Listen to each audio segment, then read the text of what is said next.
እንኳን ቃላት አይደለም እግዚአብሔር እኮ የልባችንን ድምጽ የሚሰማ ነው የነፍሳችንን ጩኸት ቃል ሳናወጣኛ እግዚአብሔር ያውቃል ትርታችንን እግዚአብሔር ይሰማዋል እንደ ድምጽ ይሰማል እንደ ልመና ይቀበላል እግዚአብሔር ብዙ ምእመናን በተለይም ወጣቶች ጸሎት በመናቀርብበት ጊዜ ያሳብ መበተን ያጋጥመናል ያሳብ መበተን ሲያጋጥመን ምን እናደርግ ይሻላል ትኩረታችንስ እንዴት መሰብሰብ እንችላለን ብለው ይጠይቃሉ አባታችን ሆይ በሰማያት የምትኖር ዛሬ ቁርስ ምንድነው በለው እንዳለ መሃል ላይ ሐሳቡ ይወጣል ከመስመር ማለት ነው ተከተል ነው ማለት ነው ሐሳባችን ዛሬ ቁርስ ምንድነው በለው ሲል ያንን ዝግት አድርጎ ማስወጣት እግዚአብሔር የተወደደ በእግዚአብሔር ተቀባይነት ያለው ጸሎት ምን አይነት ጸሎት ነው እንዴት አድርገን ብንጸልይ ነው እግዚአብሔር ሊቀበለን የሚችለው ይሄ ጸሎት መጸለይ ያለብንን ሁሉ ነገር በውስጡ ያዘል ክፉ ሐሳቦችን በጸሎት ሰዓት ልንቃወምበት የምንችልበት ሌላ የተመስጦ መንገድ ይኖር ይሆን በልጅነታችን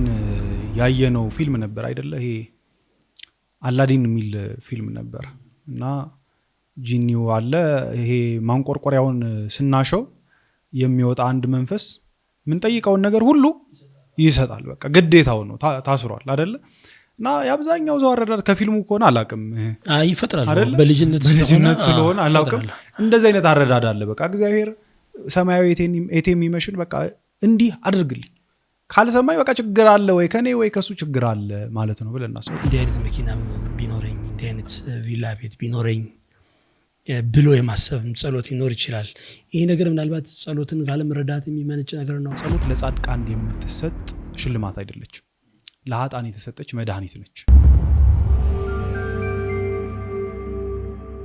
ሰላም እንደምን አላችሁ የዛይ ፖድካስት ነው የመጀመሪያ ምዕራፍ የዛይ ፖድካስት መራግብራችን ተጀምሯል ለዛሬ የምንመለከተው ርዕሰ ጉዳይ ጸሎትና ከጸሎት ጋር ተያያዥነት ያላቸውን ጉዳዮች ነው የመጀመሪያ እንግዳ አርገን ያቀረብነው ደግሞ ወንድማችን መምህር ዲያቆን እስጢፋኖስ ግርማ ነው እንደምን አለ ዲያቆን እስጢፋኖስ ግርማ እንደምን አለ ዲያቆን መጀመሪያ እንዲመቸን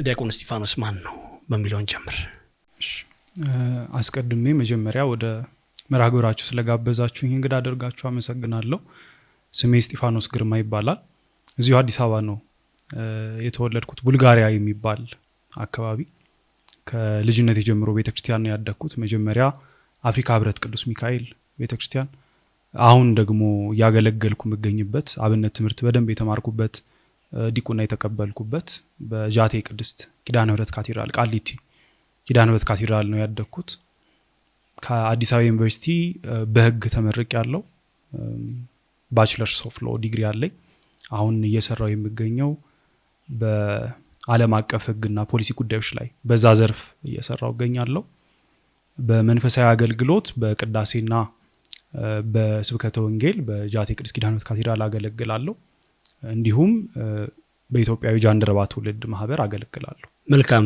ዲያቆን እስጢፋኖስ ዛሬ ወደ ያዝነው ርዕሰ ጉዳይ ንግባና እንደ መጀመሪያም እንዲሆነን ሐሳቡን በደንብ ለመረዳት እንዲያመቸን ጸሎት ምንድነው ጸሎት ከፍትሐ ነገሥታችን ትርጓሜ ብንጀምር መልካም ይመስለኛል ፍትሐ ነገሥታችን ጸሎትን ሲፈታው ጸሎት ቢሂል ተናብቦት ተናግሮ ምስለ እግዚአብሔር ብሎ ይናገራል ከእግዚአብሔር ጋር መነጋገር ነው ማውጋት ነው ማውራት ነው ብሎ የሚነጋገር እና ጸሎት ከእግዚአብሔር ጋር መናገር ነው ቅዱስ ይስሐቅ ሶርያዊ ጸሎትን ሲፈታ ምን ብሎ ይናገራል ልባችንን አእምሮአችንን ሐሳባችንን ሁሉ ለእግዚአብሔር መስጠት ነው ብሎ ይናገራልና እኛ እንደምናስበው ጸሎት ለእግዚአብሔር መናገር ሳይሆን ከእግዚአብሔር ጋር መነጋገር ነው ከእግዚአብሔር አባታችን ከእግዚአብሔር አምላካችን ከእግዚአብሔር ወዳጃችን ጋር መነጋገር ነው ጸሎት የእግዚአብሔር ትህትናም ነው ብሎ የቤተክርስቲያናችን ሊቃውንት ያስተምሩናል ምክንያቱም ዓለማትን ሁሉ የፈጠረ ኃያሉ አምላክ አፈር የሆንን እኛን አመድ የሆንን እኛን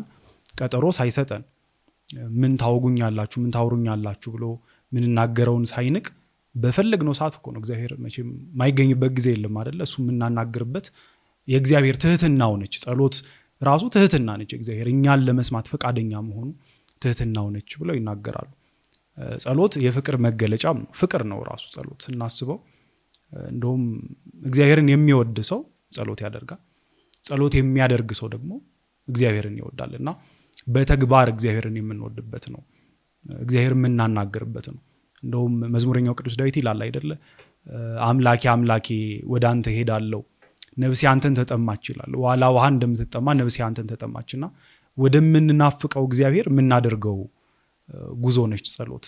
እርሱን ለማናገር በእርሱ ዘንድ ረፍት ለማግኘት ወዳጃችን እግዚአብሔርን አምላካችን እግዚአብሔርን አባታችን እግዚአብሔርን ምናናገርባት ነች። እና በቤተክርስቲያናችን ያዕቆብ በፍኖተ ሎዛ ያያት መሰላል አለች አይደል? እሷም መሰላል ለእመቤታችን ይፈቷታል ሊቃውንተ ቤተክርስቲያን።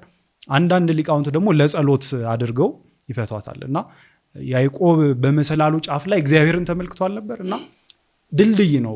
በመሰላሉ ጫፍ ላይ እግዚአብሔር ነው የሚጠብቀንና የሚሰማ እግዚአብሔር፣ የሚሰማ ብቻ አይደለም የሚያደርግ ኃያል እግዚአብሔር ያለባት ነች። እና ጸሎት ንጹህ ሆነች ማለት ወርቅ ሆነች ማለት ያቺ ጸሎት እግዚአብሔር በዛኛው በኩል አለባት ማለት ነው ብለው ይነግሩናል። እና እግዚአብሔርን ከሰው የምታገናኝ ነች ጸሎት። እና ጸሎት ሐኪም ቤት ነችም ብለን መናገር እንችላለን። ሉቃስ 18 ላይ የምናገኘው ታሪክ የአንድን ቀራጭ ታሪክ እናገኛለን አይደለ? የተጠላ ቀረጥ ሰብሳቢ፣ በህዝቡ ዘንድ የተናቀ፣ በእግዚአብሔር ዘንድ የተናቀ፣ ምክንያቱም ብዙዎችን ይበድል የነበረ ኃጢአትን ይሰራ የነበረ ሰው ወደ ቤተ መቅደስ ሄዶ ወደ በሩ ለመግባት ሳይደፍር ከበር ላይ ቆመና ምን ነበር ያለው? አቤቱ ጌታዬ ሆይ እኔን ኃጢአተኛውን ማረኝ ብሎ ነበር አይደል ጸሎት ያደረገው። ጸሎት ሐኪም ቤት ነች ማለት ነው። የልባችንን ህመም እናውቃለን፣ በሽታችንን እናውቃለን። የሚያድነን ደግሞ ባለመድኃኒቱ የሚሰማን እግዚአብሔር አምላካችን ነው። ስለዚህ ለሱ እኔ ኃጢአተኛ ነኝ አቤቱ ማረኝ ብሎ ልባችንን ለድህነት መክፈት ነው። ልባችንን ለእግዚአብሔር መክፈት ነው። ለሚያድን ብርሃኑ መለኮታዊ ብርሃኑ መክፈት ነው። እና እንደምናየው ሉቃስ ላይ ጻድቅ ሆኖ ወደ ቤቱ ተመለሰ ይላል በጸሎቱ ማለት ነው። እና ጸሎት ይህች ነች። ጸሎት የመልካም ነገር ሁሉ መጀመሪያ ነች። መልካም ምግባር ሁሉ የሚጀምረው በጸሎት ነው። ምጽዋት ሊሆን ይችላል። ምንም ነገር መልካም የሆነ ሁሉ የሚጀምረው በጸሎት ነውና ሁሉም መልካም ምግባራት የሚጀምሩባት የነሱ ማስጀመሪያ ነች ብለን ማየት እንችላለን። ጸሎት ቃል ኪዳንም ነው ብለን መናገር እንችላለን። አሁን እኛ ያኮረፍነውን ሰው አናናግረውም አይደል? አናወራው፣ ዝም እንለዋለን። የበደልነውን ሰው ዝም እንለዋለን። እግዚአብሔርን ሁሌ እንበድለዋለን። በምህረቱ ግን ቆመናል። በትህትናው እሱ ቸር መሐሪ ስለሆነ ዝም ይለናል። እና ጸሎት ስናደርግ ሳናስበው ቃል ኪዳን እየገባን ነው። አሁን የተጣላነውን የበደልነውን ሰው ካላወራ ነው አናወራውም ነው። ካወራ ነው ግን ለመታረቅ እየሄድን ነው ማለት ነው። ጸሎትም ስናወራው አይ በቃ ኃጢአት በቃኝ እንደማለት ነው። አድነኝ በቃ ከአንተ ጋር መሆን እፈልጋለሁ። እና ጸሎት ንግግር ብቻ አይደለም፣ ግንኙነት ነው። ከእግዚአብሔር ጋር አንድ መሆን ነው። እግዚአብሔር አምላክን እግዚአብሔር ወዳጅ ማናገር፣ በእርሱ ፊት መሆን፣ ሐሳብን ልብን ሁሉ ለእግዚአብሔር ማስገዛት ነው ብላ ቤተክርስቲያናችን ታስተምረናለች። በጣም ጥሩ ግልጽ ነው። በጣም ቆንጆ። ምናልባት አሁን ጸሎትን በዚህ ደረጃ ከገለጽክልን ጸሎት ምን አይደለም ማለት እንችላለን? በጣም እጅግ በጣም መልካም ጥያቄ ነው። ጸሎት ይሄ ነው ካልን ጸሎት ያልሆናቸው ብዙ ነገሮች አሉ። የመጀመሪያው ማንሳት የምንችለው ጸሎት የምንቀበልበት እንጂ የምንሰጠው አይደለም። ብዙ ሰው የሚያስበው ከጊዜው ላይ ለእግዚአብሔር እንደሰጠ፣ ከሰዓቱ ላይ ለእግዚአብሔር እንደሰጠ እና ለእግዚአብሔር የምንሰጠው ድርጊት ይመስለናል። እንደውም ከጽድቅ ምግባራት መካከል አንዱ በቃ ጸሎት በማድረጋችን ይሄ ስፒሪቹዋል ሊስት ይኖረናልና ቲክ እናደርጋለን። አድርጌያለሁ ጸሎት ለእግዚአብሔር ይህንን አድርጌለታለሁ ብለን ራሳችንን እንደ ሰጪ እግዚአብሔር እንደ ተቀባይ እናያለን። ለዛ ነው አሁን ብዙ ሰው በጸሎት የሚሰንፈው ለዛ ነው። እና ጸሎት ግን የምንቀበልበት ነው።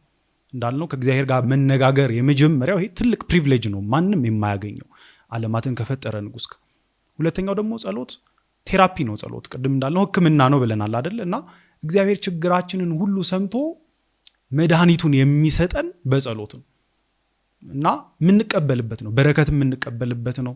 ሸክማችንን እናንተ ሸክማችሁ የከበደ ወደ እኔ ኑ እኔ አሳርፋችኋለሁ አይደለም የሚለው። እና እግዚአብሔር የሚያሳርፈን እኮ በጸሎታችን ነው አይደል? በጸሎታችን ነው ሸክማችንን ሁሉ ተቀብሎ ከኛ የሚያሳርፈንና ጸሎት የምንቀበልበት ከእግዚአብሔር ብዙ ነገር በረከት የምንቀበልበት ጸጋን የምንቀበልበት እንጂ እኛ የምንሰጠው ነገር ነው ብለን ማሰብ የለብንም። እግዚአብሔር ነው ለኛ እየሰጠን ያለው። እና አንዳንድ ሰው ለዛ ነው በጣም የሚደክመው በጸሎት አይኔ እኮ እየሰጠሁት ነው ከጊዜ እየሰጠሁት ነው ብሎ ሲያስብ በትዕቢት መሞላት ይመጣል በኋላ ላይ። እና ጸሎት የምንቀበልበት እንጂ የምንሰጠው አይደለም። ጸሎት በትዕቢት የሚደረግ ነገር አይደለም። ጸሎት በትህትና መደረግ ያለበት ነው። ማን እንደሆንን በማወቅ መደረግ ያለበት ነው። በማን ፊት እንደምንቆም ጸሎት በእግዚአብሔር ዙፋን ፊት መቆም ነው። የሚሰማ ኃያል እግዚአብሔር አለ፣ ታላቅ እግዚአብሔር አለ በፊታችን እና በሱ ፊት እንደቆምን ማወቅ አለብን። ለዛ በትህትና መቆም አለብን። የራሳችንን ኃጢአት በደል በማሰብ እና በመታዘዝም መቆም አለብን። ጸሎት ብዙ ጊዜ አሁን ለመናገር ነው አይደለም እንሄደው፣ ከእግዚአብሔር ጋር ለመነጋገር ሳይሆን ለእግዚአብሔር ለመንገር እንሄዳለን። ጸሎት ግን መሆን ያለበት እግዚአብሔርንም ለመስማት ነው አይደለ? ፈቃድህ ይሁን እንላለን አይደለ? በጸሎታችን ፈቃዱ እንዲሆን ፈቃዱን ለመስማት ተዘጋጅተን መሄድ አለብንና ለእግዚአብሔር በፈቃዱ የምንሄድበት መሆን አለበት። በትዕቢት የምንሄድበት መሆን የለበትም። ለጸሎት ምሳሌ የሚሆነንም ምሳሌ የማይሆነንም መጽሐፍ ቅዱስ ላይ አንድ ቦታ ላይ እናገኘዋለን። ሉቃስ 18 ላይ የፈሪሳዊውን ጸሎት እናገኛለን። ደግሞ የቀራጩን ሰው ጸሎት እናገኛለን። እና ፈሪሳዊው ወደ እግዚአብሔር ሲሄድ እንደውም አንዳንድ የመጽሐፍ ቅዱስ ትርጉሞች ወደ እግዚአብሔር ጸለየ ሳይሆን ለራሱ ጸለየ ብለው ያስቀምጡታል። እና ፈሪሳዊ ሄዶ ለራሱ ነበር የጸለየው። እኔ በሳምንት 2 ቀን ጾማለሁ፣ አስራት አወጣለሁ፣ በቃ መልካም ነገር እያደረግኩ ነው ብሎ በእግዚአብሔር ፊት ተኮፍሶ ነው ሄደው እና ለእግዚአብሔር መጸለይ አይደለም፣ ይሄ ለራስ መጸለይ ነው። የራሱን ምግባር የሰልፍ ጀስቲፊኬሽን ነው አይደለ? ራሱን ቆሞ በእግዚአብሔር ፊት እኔ እኮ ጻድቅ ነኝ ብሎ መናገር ማለት ነው። እና ይሄ ጸሎት አይደለም። ጸሎት ያለው ነው ይሄ ነው።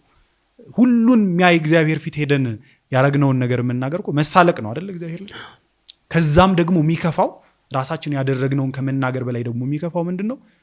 ወዳጃችን ጎረቤታችን ያደረገውን ክፉ ነገር ለመናገር ሞክር። ምን ነበር ያለው? እንደዚህ ቀራጭ ስላላደረከኝ አመሰግናለሁ ብሎ በወዳጁ ተሳለቀበት። 2 ችግሮችን ማለት ነው ጸሎቱ ላይ የሚታየው ነገር የሚታየው። የመጀመሪያው ምን አደረገ? ራሱን አገነነ። ያ ደግሞ አልበቃውም፣ ጭራሽ ሄደና ደግሞ ወዳጁን መስደብ ጀመረ፣ አብሮት ለመጸለይ የነበረውን። እና ይሄ ጸሎት አይደለም። አንዳንድ ሰው በእግዚአብሔር ፊት ቆሞ ስለራሱ አንድ ነገር ሳይናገር ይወጣል። ስለ ሌላው በደል መናገር ይሄ ጸሎት አይደለም። ጸሎት የሚሆነው በትህትና ራስን ለእግዚአብሔር ማቅረብ፣ ፈቃዱን ለመስማት ማቅረብ፣ ጸጋውን ለመስማት ማቅረብ፣ ከእርሱ በረከትን ለመቀበል እረፍትን ለመቀበል የሚያሳርፍ አምላክ ነውና እና ጸሎት ያልሆነው ነገር ብለን ካየን ይሄ ባልሆነው ትርጉሙ ብናየው ይህ ይመስላል። እንግዲህ ዲያቆን እስጢፋኖስ ብዙ ሰዎች በጸሎት ጉዳይ በርካታ ጥያቄ ያላቸው፣ ከእነዚህ ጥያቄዎች መካከል አንዱ እግዚአብሔር ሁሉን አዋቂነቱ ወይም ደግሞ እግዚአብሔር ሁሉ ነገር አስቀድሞ ያውቃል ከሚለው አንጻር የሚነሳ ጥያቄ አለ። እግዚአብሔር ሁሉን አስቀድሞ የሚያውቅ ከሆነ ጸሎት ለምን ያስፈልጋል? የጸሎት ተገቢነት ላይ የሚነሳ ጥያቄ አለ። እሱ ላይ ተወሰነች ነገር መጀመሪያ ይህ ጥያቄ የሚመነጨው ስለ ጸሎት ካለ ስሁት አረዳድ ነው፣ የተሳሳተ አረዳዳችን ነው። ጸሎት ላይ ጸሎት ኢንፎርሜሽን ሴሽን አይደለም፣ ወይም ይሄ የመረጃ ልውውጥ አይደለም፣ ወይ የግንዛቤ ማስጨበጫ አይደለም። ጸሎት ማለት የምንወደው አባታችንን ማነጋገር። ከአባታችን አንድን ነገር ለማወቅ ስንፈልግ ብቻ አይደለም አይደለም የምናናገረው። አባታችንን ስለምንወደው፣ ስጋዊ አባታችንን ስለምንወደው፣ ስለወለደን በፍቅር ስላሳደገን ከእርሱ ጋር እንነጋገራለን። ከእግዚአብሔር ጋርም ይሄ ነው። ምንፈልገውን ለመጠየቅ አይደለም ብቻ አይደለም፣ ወይ ደግሞ ማያውቀውን ለማሳወቅ አይደለም። ስለምንወደው አባታችን ስለሆነ እናናግረዋለን። ጥሩ ምሳሌ አንስተን ለዚህ ሊሆን የሚችል ጥሩ ምሳሌ አንስተን እንመልከት። አንድ እጅግ በጣም የሚወዳቸው 2 ልጆች ያሉት አንድ አባት እርሱ ወደ ስራ ሄዶ ባለ ጊዜ ቤት ውስጥ እነዚህ 2 ልጆች መካከል እጅግ በጣም ደስ የሚያሰኝ ነገር ቢፈጠር እና ቢመለከቱ ይህን ነገር በጣም እነዚህ ልጆች ቢደሰቱ ቢያስደስታቸውና አባት በስራ ቦታ ሳለ ቢሰማ ስለዚህ ስለተፈጠረው ነገር ከስራ እጅግ በጣም ደክሞት ሲመጣ ከልጆቹ አንዱ በታላቅ ደስታ በታላቅ ኤክሳይትመንት ሆኖ ለአባትየው ለመንገር የተፈጠረው ነገር ለመንገር በጣም ቸኩሎ ጓግቶ ቀርቦ ወደሱ ሲሄድ አባት ደክሞኛል፣ አሁን አውቃለሁ ልትነግረኝ የፈለግከውን ብሎ አይገፋውም አይደለ? ምክንያቱም የሚወድ አባት ነው፣ የሚያፈቅር አባት ነው። እግዚአብሔርም እንዲሁ ነው። የሚያፈቅረን አባታችን ነው። እግዚአብሔር የምንለውን ያውቃል፣ ግን ስለሚወደን ይሰማናል። እግዚአብሔር ከኛ መስማት ይፈልጋል። እና አንድ አባት ልጆቹ ሲናገሩ መስማት የሚፈልገው ወይም የልጆቹ ንግግር የሚፈልገው ስለሚወዳቸው ብቻ አይደለም፣ ስለሚወዳቸው ጭምር ነው። ደግሞ በደንብ መናገር እንዲለምዱለትም ጭምር ነው። ህፃናት ይኮለታተፋሉ አይደለ? በደንብ መናገር አይችሉም። እና አባት እንደውም አሁን ያ አባት አይን ያላወቅኩም ብሎ ከእንደ አዲስ ሁሌ እንዲነግሩት ሊያደርግ ይችላል። መኮላተፋቸው እንዲቀርለት፣ እርሱም ማናገር እንዲለምዱ፣ በደንብ ከእርሱ ጋር መነጋገርን እንዲችሉ። እግዚአብሔርም ሁልጊዜኛ ጸሎት እንድናደርግ የሚፈልገው ከእርሱ ጋር እንድንነጋገር የሚፈልገው እርሱን ማናገር እንድንለምድ ነው። እግዚአብሔርን ማናገር መንግስተ ሰማያት ምንድን ነች? ጸሎት እኮ ነች አይደለ? ጸሎት ምንድን ነው? ከእግዚአብሔር ጋር መነጋገር።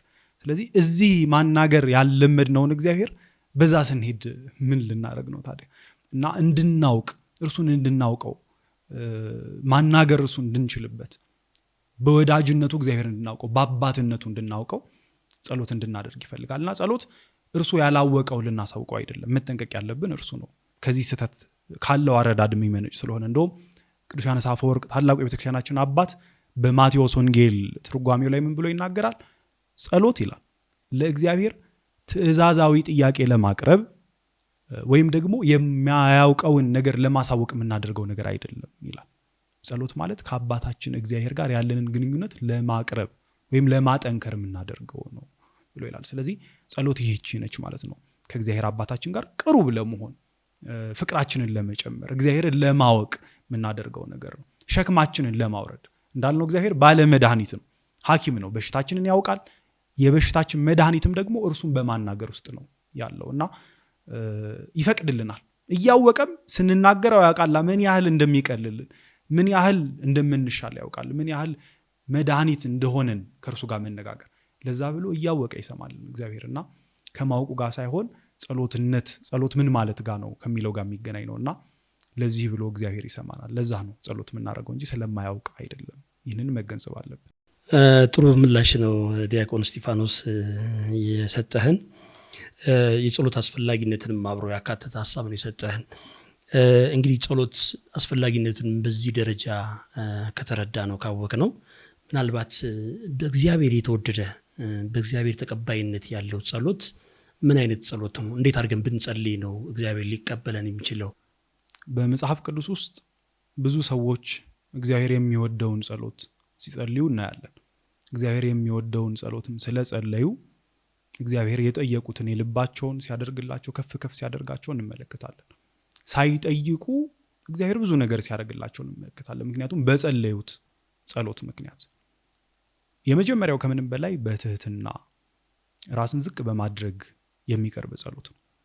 ራስን ዝቅ ማድረግ ሲባል ግን ያው መረዳት ያለብን የራስን ቫልዩ ዝቅ ማድረግ አይደለም። በክርስቶስ ደም ነው የተገዛ ነው። በቴቤዥን በክርስቶስ የተገዛነን እኛ አይደለ? በደሙ ዋጋነት የተገዛነን እኛ። ስለዚህ የራስን ዋጋ ዝቅ ማድረግ አይደል፣ ግን በትህትና በመሆን ራሳችንን በመገንዘብ እንዴት ያለ መታደል ነው ከእግዚአብሔር ጋር መነጋገር መቻል። ዓለማትን ሁሉ ከፈጠረ ኃያል አምላክ ጋር ይሄ እኮ አይደለም እኛ ትንሽ መታወቅ ካለው ሰው ጋር ትንሽ ስልጣን ካለው ሰው ጋር ብንገናኝ እንዴት ነው ያንን ሞመንት በቃ ቀርጸን ለማስቀረት እንሞክራለን አይደል? በቃ በካሜራም ይሁን በምንም በቃ በፎቶ እስከ ዘላለሙ ለማየት ማለት ነው። እግዚአብሔርን ማናገር ማለት በጣም ትልቅ ነገር ነው። አንድ የትህትናችን ምንጭ ሊሆን የሚገባው ይሄ ነው። ሌላው ደግሞ ወደ ራስ መመልከት ነው ትህትና። ኃጢአተኞች ነን፣ በደለኞች ነን፣ በድለናል እግዚአብሔርን። እርሱ ግን በምህረቱና በቸርነቱ ብዛት አላጠፋን። ቆመን አሁንም በዙፋኑ ፊት እያወራ ነው እና በዛ ትህትና ውስጥ ሆነን ወደ ራስ በመመልከት ውስጥ ሆነን ልንጸልይ ይገባል። ለዚህ በጣም ትልቅ ትምህርት የሚሆነን ለጸሎት በጣም ትልቅ ትምህርት የሚሆነን ቅድም ያነሳ ነው ሉቃስ 18 ላይ ያለው የቀራጩ ጸሎት ነው። ጌታዬ ኢየሱስ ክርስቶስ ሆይ እኔ ኃጢአተኛውን ማረኝ። ወደ ጎን አላየም፣ ወደዚህ አላየም፣ ወደ ላይ ለማየት ራሱ እየፈራ ነበር። ወደ እግዚአብሔር እኮ አላየም። ወደ ቤተ መቅደሱ ሳይገባ አንገቱን ወደ ምድር ደፍቶ በትህትና በሽታውን ተናገረ፣ ይቅር በለኛል። እና እንዲህ ያለውን ጸሎት እግዚአብሔር ይወዳል። ምክንያቱም ራሱ ጌታችን ምን ብሎ ይናገራል? ጻድቅ ሆኖ ተመለሰ ብሎ ይናገራል። እና በትህትና የሚቀርብን ጸሎት እግዚአብሔር ይወዳል።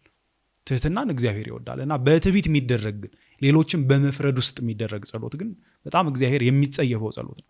ምክንያቱም ልጆቹ ናቸው። ሌላው ሰው እኮ ልጅ ነው። እኛ ብቻ አይደለንም ልጅ። እኛ ልጅ ሌላው የእንጀራ ልጅ አይደለም። ለእግዚአብሔር ሁሉም ልጅ ነው።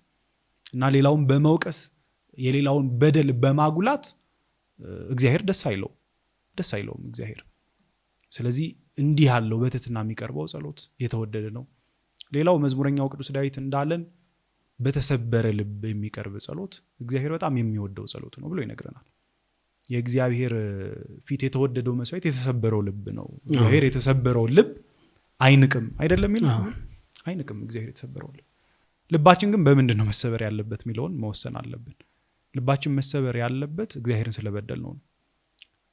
ራሱ ሲናገር አንተም ብቻ በደልሁ ይላል። እግዚአብሔርን ብቻ ነው የበደልነው። በደልነው ግን እያወራን ነው። በዙፋኑ ፊት ቆመናል። እንደ አባት እየሰማን ነው እና ለዚህ ቸርነቱ እንደነቃለን በትህትና። ከዛ ደግሞ ልባችንን በመስበር ኃጢአተኛ ነኝ፣ አዎ ኃጢአተኛ ሆነን ነው ጸሎት ፊት ምን ቀርበው፣ ችንካር ቸንክረንበት ነው፣ ድጋሚ ሁሌ እየሰቀልነው ነው ክርስቶስን በኃጢአታችን እና ያንን ኃጢአት እያሰብን ኃጢአትን በማሰብ ውስጥ ነው ጸሎትን ማድረግ ያለብን ማለት ነው። እና ለኃጢአታችን ደግሞ ንስሐን በመጠየቅ ውስጥ ከዛ ወደ ሶስተኛው የተወደደ ጸሎት እንገባለን። ዓለማዊ ነገርን ያላስቀደመ አስቀድማችሁ መንግስቱንና ጽድቁን ፈልጉ አይደለ ጌታችን ያለው? አስቀድማችሁ መንግስቱንና ጽድቁን ፈልጉ። አስቀድመን ንስሐን መፈለግ፣ አስቀድመን ክርስቶስን መፈለግ። ንስሐን እኮ የምንፈልገው ክርስቶስን ስለምንፈልገው ነው አይደለ? ከእርሱ ጋር አንድ እንዳትሆን የምታደርገን የኃጢአት ግንብ ነች። ያችን ግንብ ደግሞ የሚያፈርሳት ንስሐን እና ንስሐን ያስቀደመ ክርስቶስን ያስቀደመ መንፈሳዊ ነገርን ያስቀደመ መንግስቱ ራሱ መንግስቱ የተባለው ክርስቶስ አይደለ? ሲፈቱ አባቶቻችን እንደዛ አይደለም የሚሉት? መንግስቱ የተባለው ራሱ ክርስቶስ ነው። የክርስቶስ መንግስት እርሱ ክርስቶስ ነው እና እንዲህ እርሱን ያስቀደመ ጸሎት እግዚአብሔር የሚወደው ጸሎት ነው። እና ብዙዎቻችን ገለባብጠነዋል። አሁን ፕራዮሪቲያችን በጣም የተደበላለቀ ሆኗል። ወደ እግዚአብሔር የምንሄደው ለምድራዊ ነገር ነው እንጂ እግዚአብሔር ጋር ሄደን ምድራዊ ነገር በኋላ ይምጣ አንል እና እንደውም እሱ ጋር ጸሎት የማድረጋችን ምክንያት አንዳንዴ በቃ የሆነ ዓለማዊ ነገር ምድራዊ ነገር እንዲሰጠን ነው። ያንን በሐሳብ እንደ ስህተት እንቆጥረዋለን። እሱን ነገር ትልቅ ስህተት ነው፣ በጣም ትልቅ ስህተት ነው። ማቴሪያሊዝም ነው ይሄ። ቤተክርስቲያናችን ውስጥ በጉባኤ የተወገዙ ምንፍቅናዎች አሉ። አሁን የንስጥሮስ ምንፍቅና አለ፣ የአሪዮስ ምንፍቅና አለ፣ እንዲህ ያሉ ቴዎሎጂካል ምንፍቅናዎች አሉ። ማቴሪያሊዝም ከነዚህ እኩል ምንፍቅና ነው። አሁን የዘመናችን ምንፍቅና ነው ይሄ ቁሳዊ ነገርን ማስቀደም። ምክንያቱም ጌታ ትእዛዝ ሰጥቶናል። አስቀድማችሁ የምንፈልጉ መንግስቱንና ጽድቁን ሌላው ሁሉ ይጨመርላችኋል። እና ማስቀደም የለብንም ነው፣ መፈለግ የለብንም አይደለም። ሰውን በምድር እየኖርን ነው እንፈልጋለን። ግን የጸሎታችን ሳብጀክት መሆን ያለበት ጸሎታችን ሊዘዋወር የሚገባው ወይም ደግሞ ጸሎታችን ዋና ርዕሱ ሊሆን የሚገባው መንፈሳዊ የሆነው ነገር ነው፣ ወይም ደግሞ ስለ ነፍሳችን የሆነው ጉዳይ ነው። ከዛ ለስጋችን የሚፈልገው እግዚአብሔር ራሱ ጌታ እንደሚናገረው የሰማይ አባታችሁ ሳትነግሩት የሚያስፈልጋችሁን ያውቃል ይሰጣችኋል ይለናል። እና አታብዙ፣ ነገር አታብዙ ይላል አይደል? እንደ አሕዛብ ነገር አታብዙ፣ አትዘርዝሩ እኮ ነው። ያን ሲል እኮ ነገር አታብዙ ማለት አንዳንዶች አሁን በውጭ ያሉ ምን ያደርጋሉ? የቤተክርስቲያናችን ረዘም ያለ እጅግ በጣም ደስ የሚል ቅዳሴ ይዙና አይ ነገር አታብዙ እኮ ብሏል ጌታ ብለው ጸሎት ላለማድረግ ይሞክራሉ። ጌታ ያለው ጥያቄ አታብዙ፣ በቃ አትበዝብዙት ጌታን ነው። በቃ አትዘብዝቡት። እንዲህ ይሄን አርግልኝ፣ ይሄን አርግልኝ፣ ልብስም ደግሞ አጥሮኛል፣ ደግሞ መኪናም እፈልጋለሁ፣ ደግሞም እንደዚህ በቃ በምድራዊ ጥያቄ አታጨናንቁ የጸሎታችሁን ጊዜ፣ ስለ ነብሳችሁ አበክራችሁ ጠይቁ ሲለን ነውና ማቴሪያሊዝም ምንፍቅና ነው። ስለዚህ እግዚአብሔር የሚወደው ጸሎት፣ በፊቱ የሰመረ ጸሎት ማንን ያስቀደመ ጸሎት? ነብስን ያስቀደመ፣ ነብሱን ያስቀደመ እግዚአብሔርን በመውደድ በፍቅር ሆኖ የሚጸልየው ጸሎት ነው። ወዳጆቹን ያስቀደመ ጸሎትም እግዚአብሔር በጣም ይወዳል። የቤተክርስቲያናችን መምህራን ሲያስተምሩን ስለ ራሱ ሳይሆን ስለ ወዳጆቹ አስበልጦ የሚጸልይን ሰው ዲያብሎስ በጣም ይገረምበታል፣ እግዚአብሔር ደግሞ ይወደዋል። እና ዲያብሎስ በጣም ይደነግጣል። አንተ በሕይወት ሁሉ ችግር ኖሮብህ ይሄ እኮ በእግዚአብሔር ላይ ያለ መታመን ነው የሚያሳየው። እግዚአብሔር በጣም የሚወደው ነገር ዲያቆን አንተም እንደምታውቅ የታመኑበትን ይወዳል እግዚአብሔር። የሚያስታውሱ ያደረገላቸውን የሚያስታውሱ። እስራኤል እኮ 40 ዓመት ሙሉ በዛ በረሃ ተንከራተው መጨረሻ ላይ የሞቱት ለምንድን ነው? እግዚአብሔር ያደረገላቸውን ስለዘነጉ አልነበር? ከግብፅ አስወጣቸው። እነሱ ምን አንስተዋል? ቢላ አንስተዋል? እንዲህ አንድ ነገር ሳያደርጉ እግዚአብሔር ነፃ አወጣቸው፣ አበላቸው፣ አጠጣቸው። ያን ሁላ ግን ዘነጉት፣ ረሱት እና ሞቱ፣ እዛው ቀሩ። የተስፋይቷን ምድር ለመውረስ የበቁ አልነበሩ። እና አንዳንዴ እግዚአብሔር ላይ መታመን አይ ለእኔ እግዚአብሔር አለ ለምወዳቸው ስትል ጸልይላቸው ብለን ብንል እግዚአብሔር በጣም ደስ ይለዋል፣ ይሰጠናል። እንደውም ይሄ እኮ በጣም ትሪክ እኮ ነው አይደለ? በጣም የሚገርም እኮ እግዚአብሔር በቃ መንገዱን እየሰጠን እኮ እናንተ ሌሎች ጸልዩ እኔ ለእናንተ አደርጋለሁ፣ እንድንዋደድ ስለሚፈልግ ማለት ነው። እና አስቀድመን ለሌሎች ብንጸልይ፣ አስቀድመን ስለ መንግስቱ ብንጸልይ፣ ስለ እግዚአብሔር መንግስት ብንጸልይ፣ ስለ ነፍሳችን ብንጸልይ፣ በትህትና ብንጸልይ፣ ኃጢአታችንን በማስታወስ ኃጢአታችን ስናስታውስ ብዙ ነገር አለ እኮ። ያጣነው የእግዚአብሔር መንግስት አለ፣ ያጣነው ጸጋ አለ። ክርስቶስን እናጣለን፣ ደግሞ ምን የመሰለ ጸጋ እናጣለን እኮ። ኃጢአት ጸጋን ታርቅ የለ እና እነዚህን በማሰብ ውስጥ የሚደረግ ጸሎት እጅግ በጣም የሰመረ እግዚአብሔር የሚወደው ጸሎት ይሆናል። መልካም ዲያቆን እስጢፋኖስ ወደ ቀጣዩ ጉዳይ እንግባና እስካሁን ድረስ በጸሎት ላይ ያነሳናቸው በጣም አስፈላጊ የሚባሉ እንደ ጥያቄም የሚቀርቡ ጉዳዮች ናቸው። አሁን ወደ መሃል በደንብ ወደ ውስጥ እየገባን ነውና ጸሎትን ስናቀርብ ጸሎትን ስናደርግ ምን ብለን ነው መጸለይ ያለብን? ምን እያልን ነው መጸለይ ያለብን የሚለው ላይ ትንሽ ሐሳብ ተሰጠን። ቤተክርስቲያናችን በፍትሐ ነገሥት የምታስተምረን አለ። አንድ ክርስቲያን መጸለይ ያለበት የግድ ሊያውቃቸው የሚገቡ ጸሎቶች ብላ የምታስተምረን ጸሎታት አሉ። ከነርሱ ነው አንድ ክርስቲያን መጀመሪያ ያለበት። የመጀመሪያው የጌታ ጸሎት የሚባለው ዘ ሎርድስ ፕሬየር የሚባለው ጌታችን መድኃኒታችን ኢየሱስ ክርስቶስ ራሱ በወንጌል የሰማዩ አባቴን እንደዚህ ብላችሁ ጥሩት፣ ወደ እርሱ እንደዚህ ብላችሁ ጸልዩ አይደለ? ከመዝ በሉ እንደዚህ በሉ ብሎ ራሱ ጌታችን ያስተማረው ጸሎት ነው። ይሄ ከጸሎት ሁሉ በላይ የላቀ ጸሎት ነው። አንተ ታውቀዋለህ ዲያቆን፣ በቤተክርስቲያናችን በዜማ ትለዋለች፣ ትሰግድበታለች። አሁን በሰሙነ ሕማማት ለከ ኃይል ክብር ወስብሐት እያለች ትጸልይበታለች አይደል? አቡነ እየተባለ ነው አይደል? መሀል ላይ የምንሰግደው አቡነ ዘበሰማያት ታላቅ ጸሎት ነው ቤተክርስቲያናችን። አባታችን ነው ታላቅ ጸሎት ነው ቤተክርስቲያናችን። ቤተክርስቲያን አገልግሎቷን የምትጀምረው አገልግሎቷን የምትፈጽመው በዚህ ጸሎት ነው፣ ራሱ ጌታ ባስተማረው ጸሎት። እና ይሄ ጸሎት መጸለይ ያለብንን ሁሉ ነገር በውስጡ የያዘ ነው። በቃ ይሄ ሮድ ማፕ ቱ ፕሬየር ይሉታል። በቃ የጸሎት ፍኖተ ካርታ ነው። ማንኛውም ጸሎት እንዴት ምን ያለ መሆን እንዳለበት ያሳያል። ደግሞ ከጸሎት ሁሉ የሚልቅ ጸሎት ነው።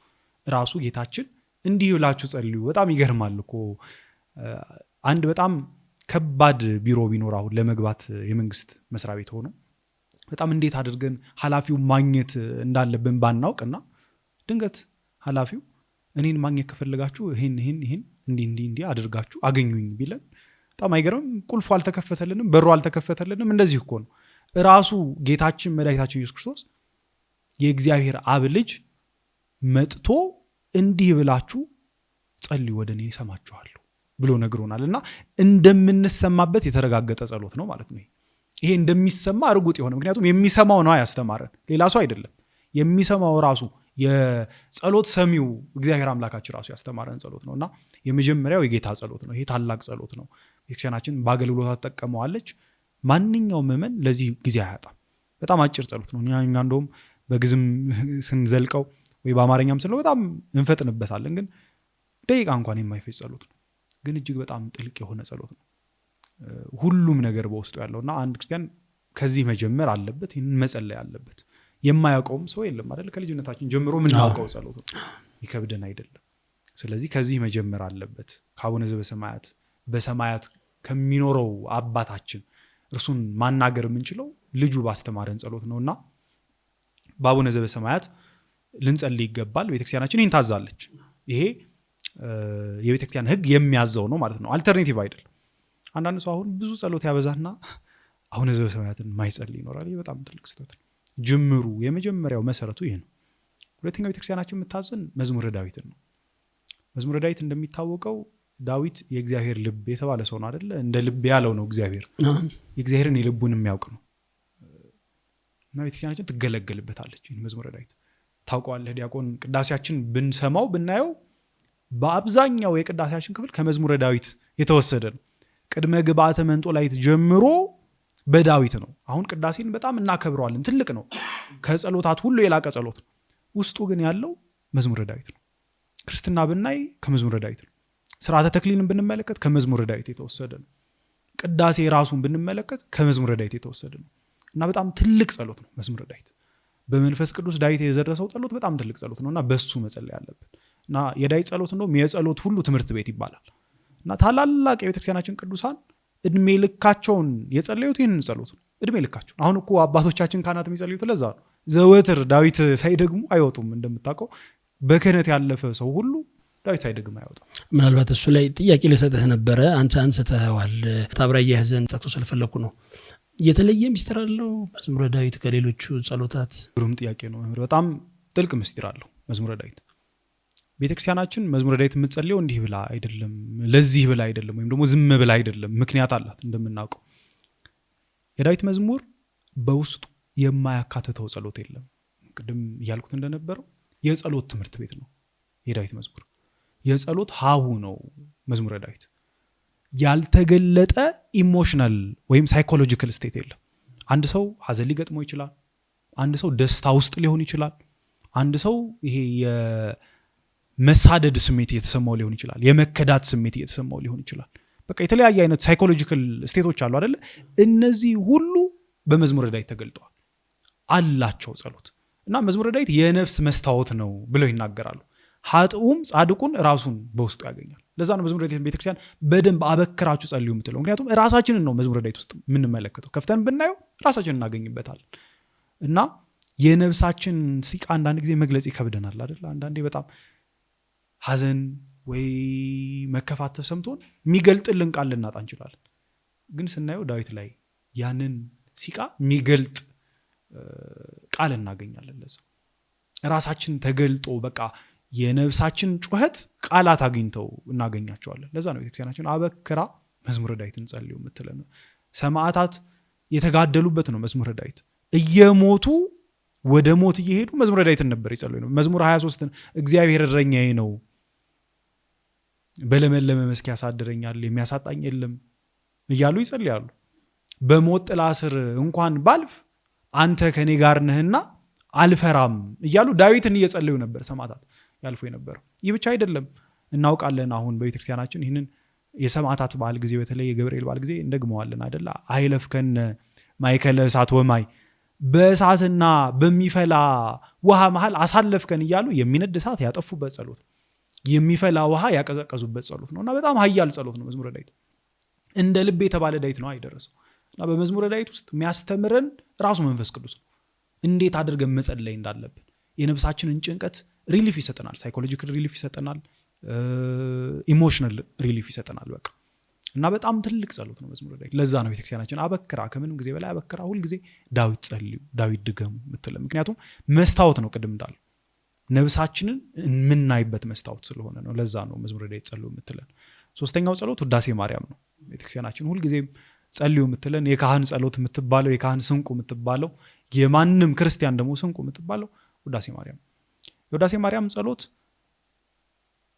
እግዚአብሔር አምላካችን ለአብርሃም የሚባርኩህን እባርካለሁ ብሎ ቃል ኪዳን ሰጥቶት ነበር። የሚረግሙህን ደግሞ ረግማለሁ። እመቤታችን በጸለየችው በተነበየችው ትንቢቷ ደግሞ በአዲስ ኪዳን ላይ በሉቃስ ወንጌል ላይ ምን ስትል እናገኛታለን? ትውልድ ሁሉ ብፅዕት ይሉኛል ስትል እናገኛታለን። እና ብዙ ትውልድ እመቤታችን ተነስተው ብፅዕት ብለው አመስግነዋታል። ብፅዕት ብለው እርሷን ካመሰገኑበት ጸሎት ሁሉ ግን የሚልቀው የውዳሴ ማርያም ጸሎት ነው። በምስጢሩ እጅግ በጣም የረቀቀ ነው። ከነገረ ድህነት እስከ ነገረ ስጋዌ፣ ከነገረ ስጋዌ እስከ ነገረ ትንሣኤ ሙታን፣ ከትንሣኤ ሙታን እስከ ምስጢረ ቁርባን፣ ከምስጢረ ቁርባን እስከ ነገረ ቤተክርስቲያን፣ ከነገረ ቤተክርስቲያን እስከ ነገረ ክርስቶስ ሁሉንም ምስጢር የያዘ ነው። እንደዛም ሆኖ ግን እጅግ በጣም በቃ ቅልብጭ ያለ ጸሎት ነው እና ለዛ ነው ጸልዩ የምትለው ቤተክርስቲያናችን ታውቃለች ድካማችንን እና ምክንያት እንዳናበዛ ምስጢሩ ጥበቡ አለ፣ ደግሞ ማጠሩ አለ እና በጣም እጭቅ ባሉ አናቀጽ ወይም አንቀጾች እጅግ በጣም ድንቅ የሆነ ምስጢርን የያዘ ጸሎት ነው። የእመቤታችንን ምልጃ የሚያስገኝልን ጸሎት ነው። በእያንዳንዱ አንቀጽ ምን ይላል? ሰአሊ ለነ ቅድስት አይደለ? ቅድስት ሆይ ለምኝልን እና ምናመሰግንበት ነው፣ እርሷን ምንባረክበት ነው ማለት ነው። እና ክርስቶስ አምላካችን የዳዊት ልጅ ሆይ ማረኝ ሲባል ምሯል አይደለ? ምን እንዳደርግልህ ትፈልጋለህ ብሎ ጠይቆት ነበር ዕውሩን ሰው። እና ውዳሴ ማርያም መጸለይ ማለት የማርያም ልጅ ሆይ ማረኝ ማለት ነው። ዮሐንስ ወንጌል ላይ እንደዛ ነው አይደለ የሚለው? የኢየሱስም እናት ማርያም በዚያ ነበረች ይላል። እና የኢየሱስ እናት ማርያም ሆይ ከልጅሽ ከወዳጅሽ ከኢየሱስ ክርስቶስ ዘንድ ለምኝልን ብሎ መጸለይ ነው። እና ቤተክርስቲያናችን ይህንን እንድንጸልይ ታደርጋለች። ምክንያቱም እውቀትንም ይሰጣል፣ ጥበብንም ያጎናጽፋል።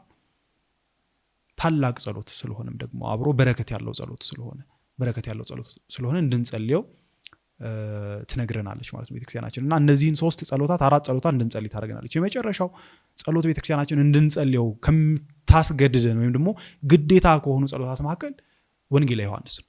ወንጌለ ዮሐንስ መነበብ ያለበት መጸለይ ያለበት ጸሎት ነው።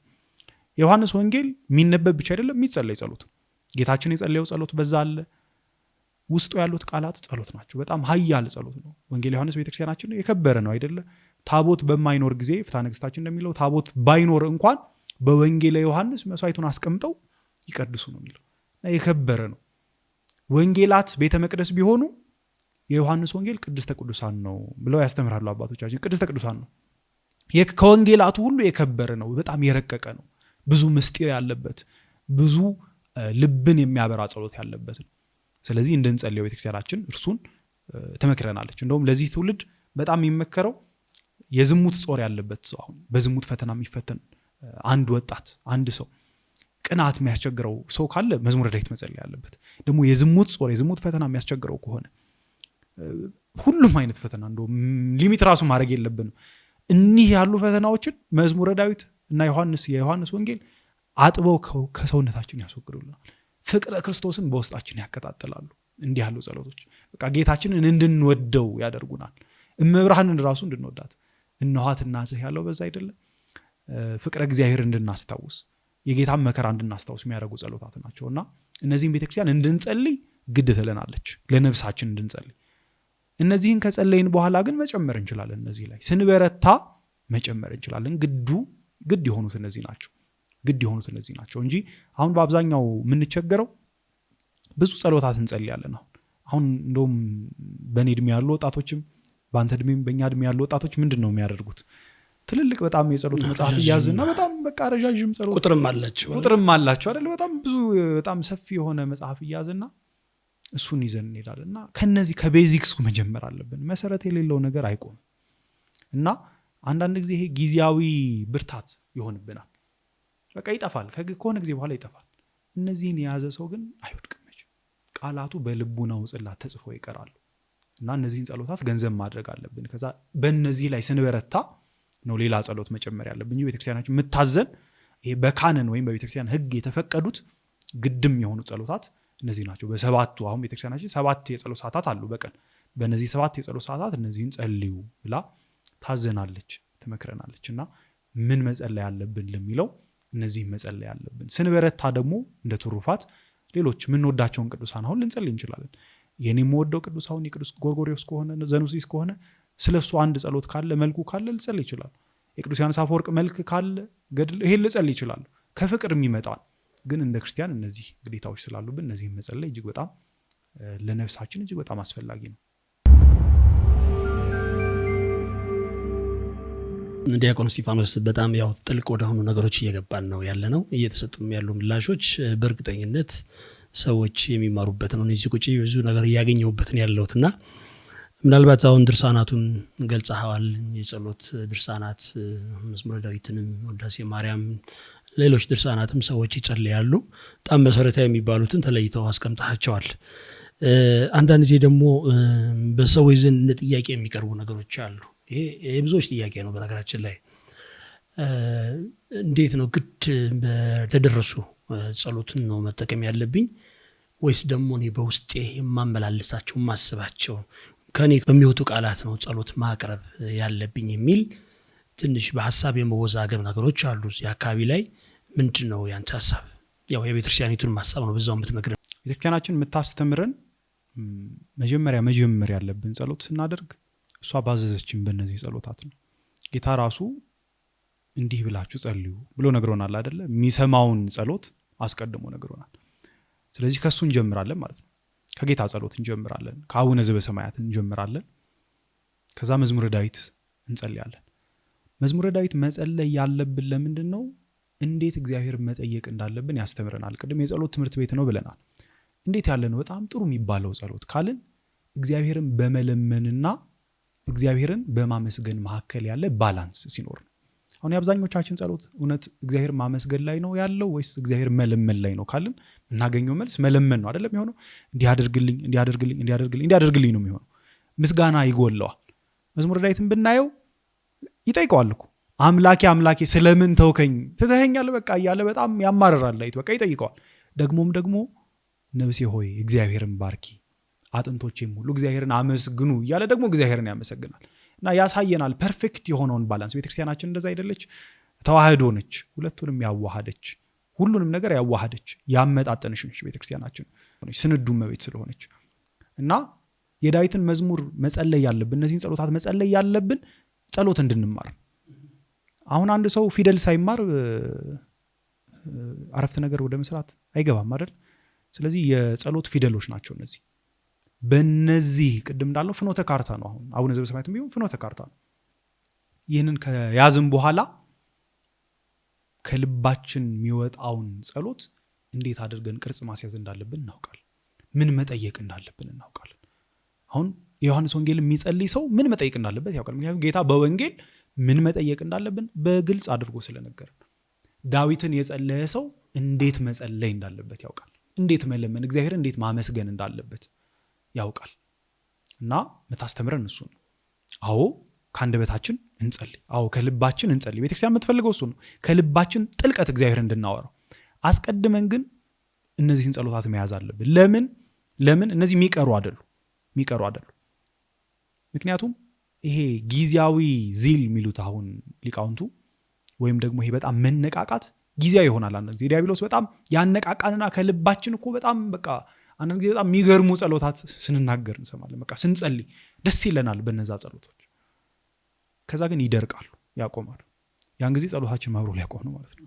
ስለዚህ ሩቲን ሊኖረን ይገባል፣ የማይጣስ ሩቲን ሊኖረን ይገባል። ሁልጊዜ እነዚህ ጸሎታት በቃ ማንዳቶሪ መሆን አለባቸው። እነሱን ከጨረስን በኋላ ግን የልባችንን ሀሳብ በእግዚአብሔር ፊት አውጥተን እናገራለን ማለት ነው። ምናልባት እሱ ላይ አሁን እንደው ብዙም ሳንሄድ አንዳንድ ሰዎች በልባቸው ውስጥ ብዙ አይነት ጥያቄ ነው ያላቸው። አብዛኞቻችን ደግሞ በእርግጠኝነት ከልባችን የሚወጣውን ጥያቄ ስንጠይቅ ስጋዊ ነገሩ ያመዝናል።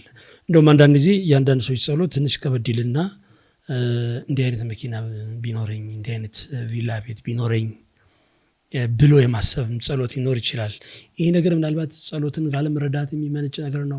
ሞር ምንድነው ምድራዊ ቁሳዊ ነገር የመጠየቁ ነገር በዛ ሲል ጸሎታችን ውስጥ እንዴት ነው የምናየው? ይሄን ነገር ያን ያህል አስፈላጊ ነው? እንደው እስቲ ባንተ አረዳድ እንዴት ነው የምታየው እንደዚህ አይነቱን ጸሎት? ቅድም እንዳልነው የጸሎት ፍኖተ ካርታ የጌታ ጸሎት ነው፣ አቡነ ዘበሰማያት ነው። እና የአቡነ ዘበሰማያት ሴንትራል ፊገሩ ወይም ደግሞ ሴንትራል ሳብጀክቱ ቶፒኩ ምንድነው? ወይኩን ፈቃደከ፣ ፈቃድህ ይሁን የሚል ነው። ያንተ ፈቃድ ይሁንልኝ። ጸሎት ለእግዚአብሔር ፈቃድ ራሳችንን ማስገዛት ነው። እና አንተ እንዳልከው አሁን ዲያቆን የምናደርጋለን ለእግዚአብሔር እኛ ወስደን እንዲያሳካል የምንፈልገውን ነገር እንነግረዋለን።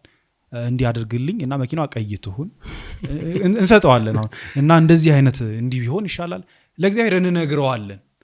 አድርግልኝ ብቻ ራሱ አይደለም ድፍረታችን፣ እንዲህም አድርግልኝ፣ ስታደርግልኝ ደግሞ እንዲህ አድርግልኝ ብለን እግዚአብሔርን እንጠይቃለን። ይሄ ከተሳሳተ አረዳድ የሚመነጭ ነው። እግዚአብሔርንም ከተሳሳተ አረዳድ፣ ጸሎትንም በስህተት ከመረዳት ነው። እና ማቴሪያሊስቲክ መሆን የለበትም ጸሎታችን። እና ደግሞ እግዚአብሔርን እንዲህ አድርግልኝ ማለት የለብንም። እንዲህ አድርግልኝ ማለት የለብንም። አስቀድመን መሆን ያለበት ጸሎታችን ለእግዚአብሔር ፈቃድ የምንገዛበት፣ ጌታ ሆይ እንደ ፈቃድህ ይሁንልኝ ማለት። ከዛ ፈቃድህ ከሆነስ ይሄ ነገር በልብ ይመላለሳል፣ ይሄ ሐሳብ አለኝ ጌታ ሆይ ይሄንን እመኛለሁ ብሎ ማስቀመጥ እንጂ እግዚአብሔርን በቃ እንዲህ ካላደረክልኝ የሚል ጸሎት መሆን የለበትም። እና እነዚህ መዝሙረ ዳዊት ያንን ነው የሚያስተምሩን። ዳዊት ለእግዚአብሔር ፈቃድ ሲገዛ እናያለን። በዮሐንስ ወንጌል ላይ ራሱ ጌታችን ምን ብሎ ያስተምረናል አይደለ? ፈቃድህ ከሆነ ይህች ጽዋ ከእኔ ትለፍ። ለአባቱ ፈቃድ ሲገዛ ያሳየናል። ክርስቶስ ለእኛ አራያ ሊሆን ማለት ነው። እኛ ታዲያ ማን ስለሆንን ነው ደፍረን እግዚአብሔርን እጁን ለመጠምዘዝ ከመጠምዘዝ እኮ አይተናነስም አይደለ? እንዲህ አድርግልኝ ማለት። እና ማቴሪያል ነገር ማስቀደም የለብንም በጸሎታችን።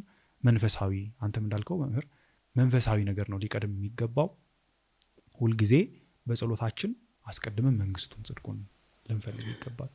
ጥሩ ነው። አሁን የመለስክበትን መንገድ ምናልባት ከሰዎች የህይወት ተሞክሮ ውስጥ አሁን አንተ ካነሳው ጋር የሚመሳሰል ነገር እኔም አግኝቻለሁ።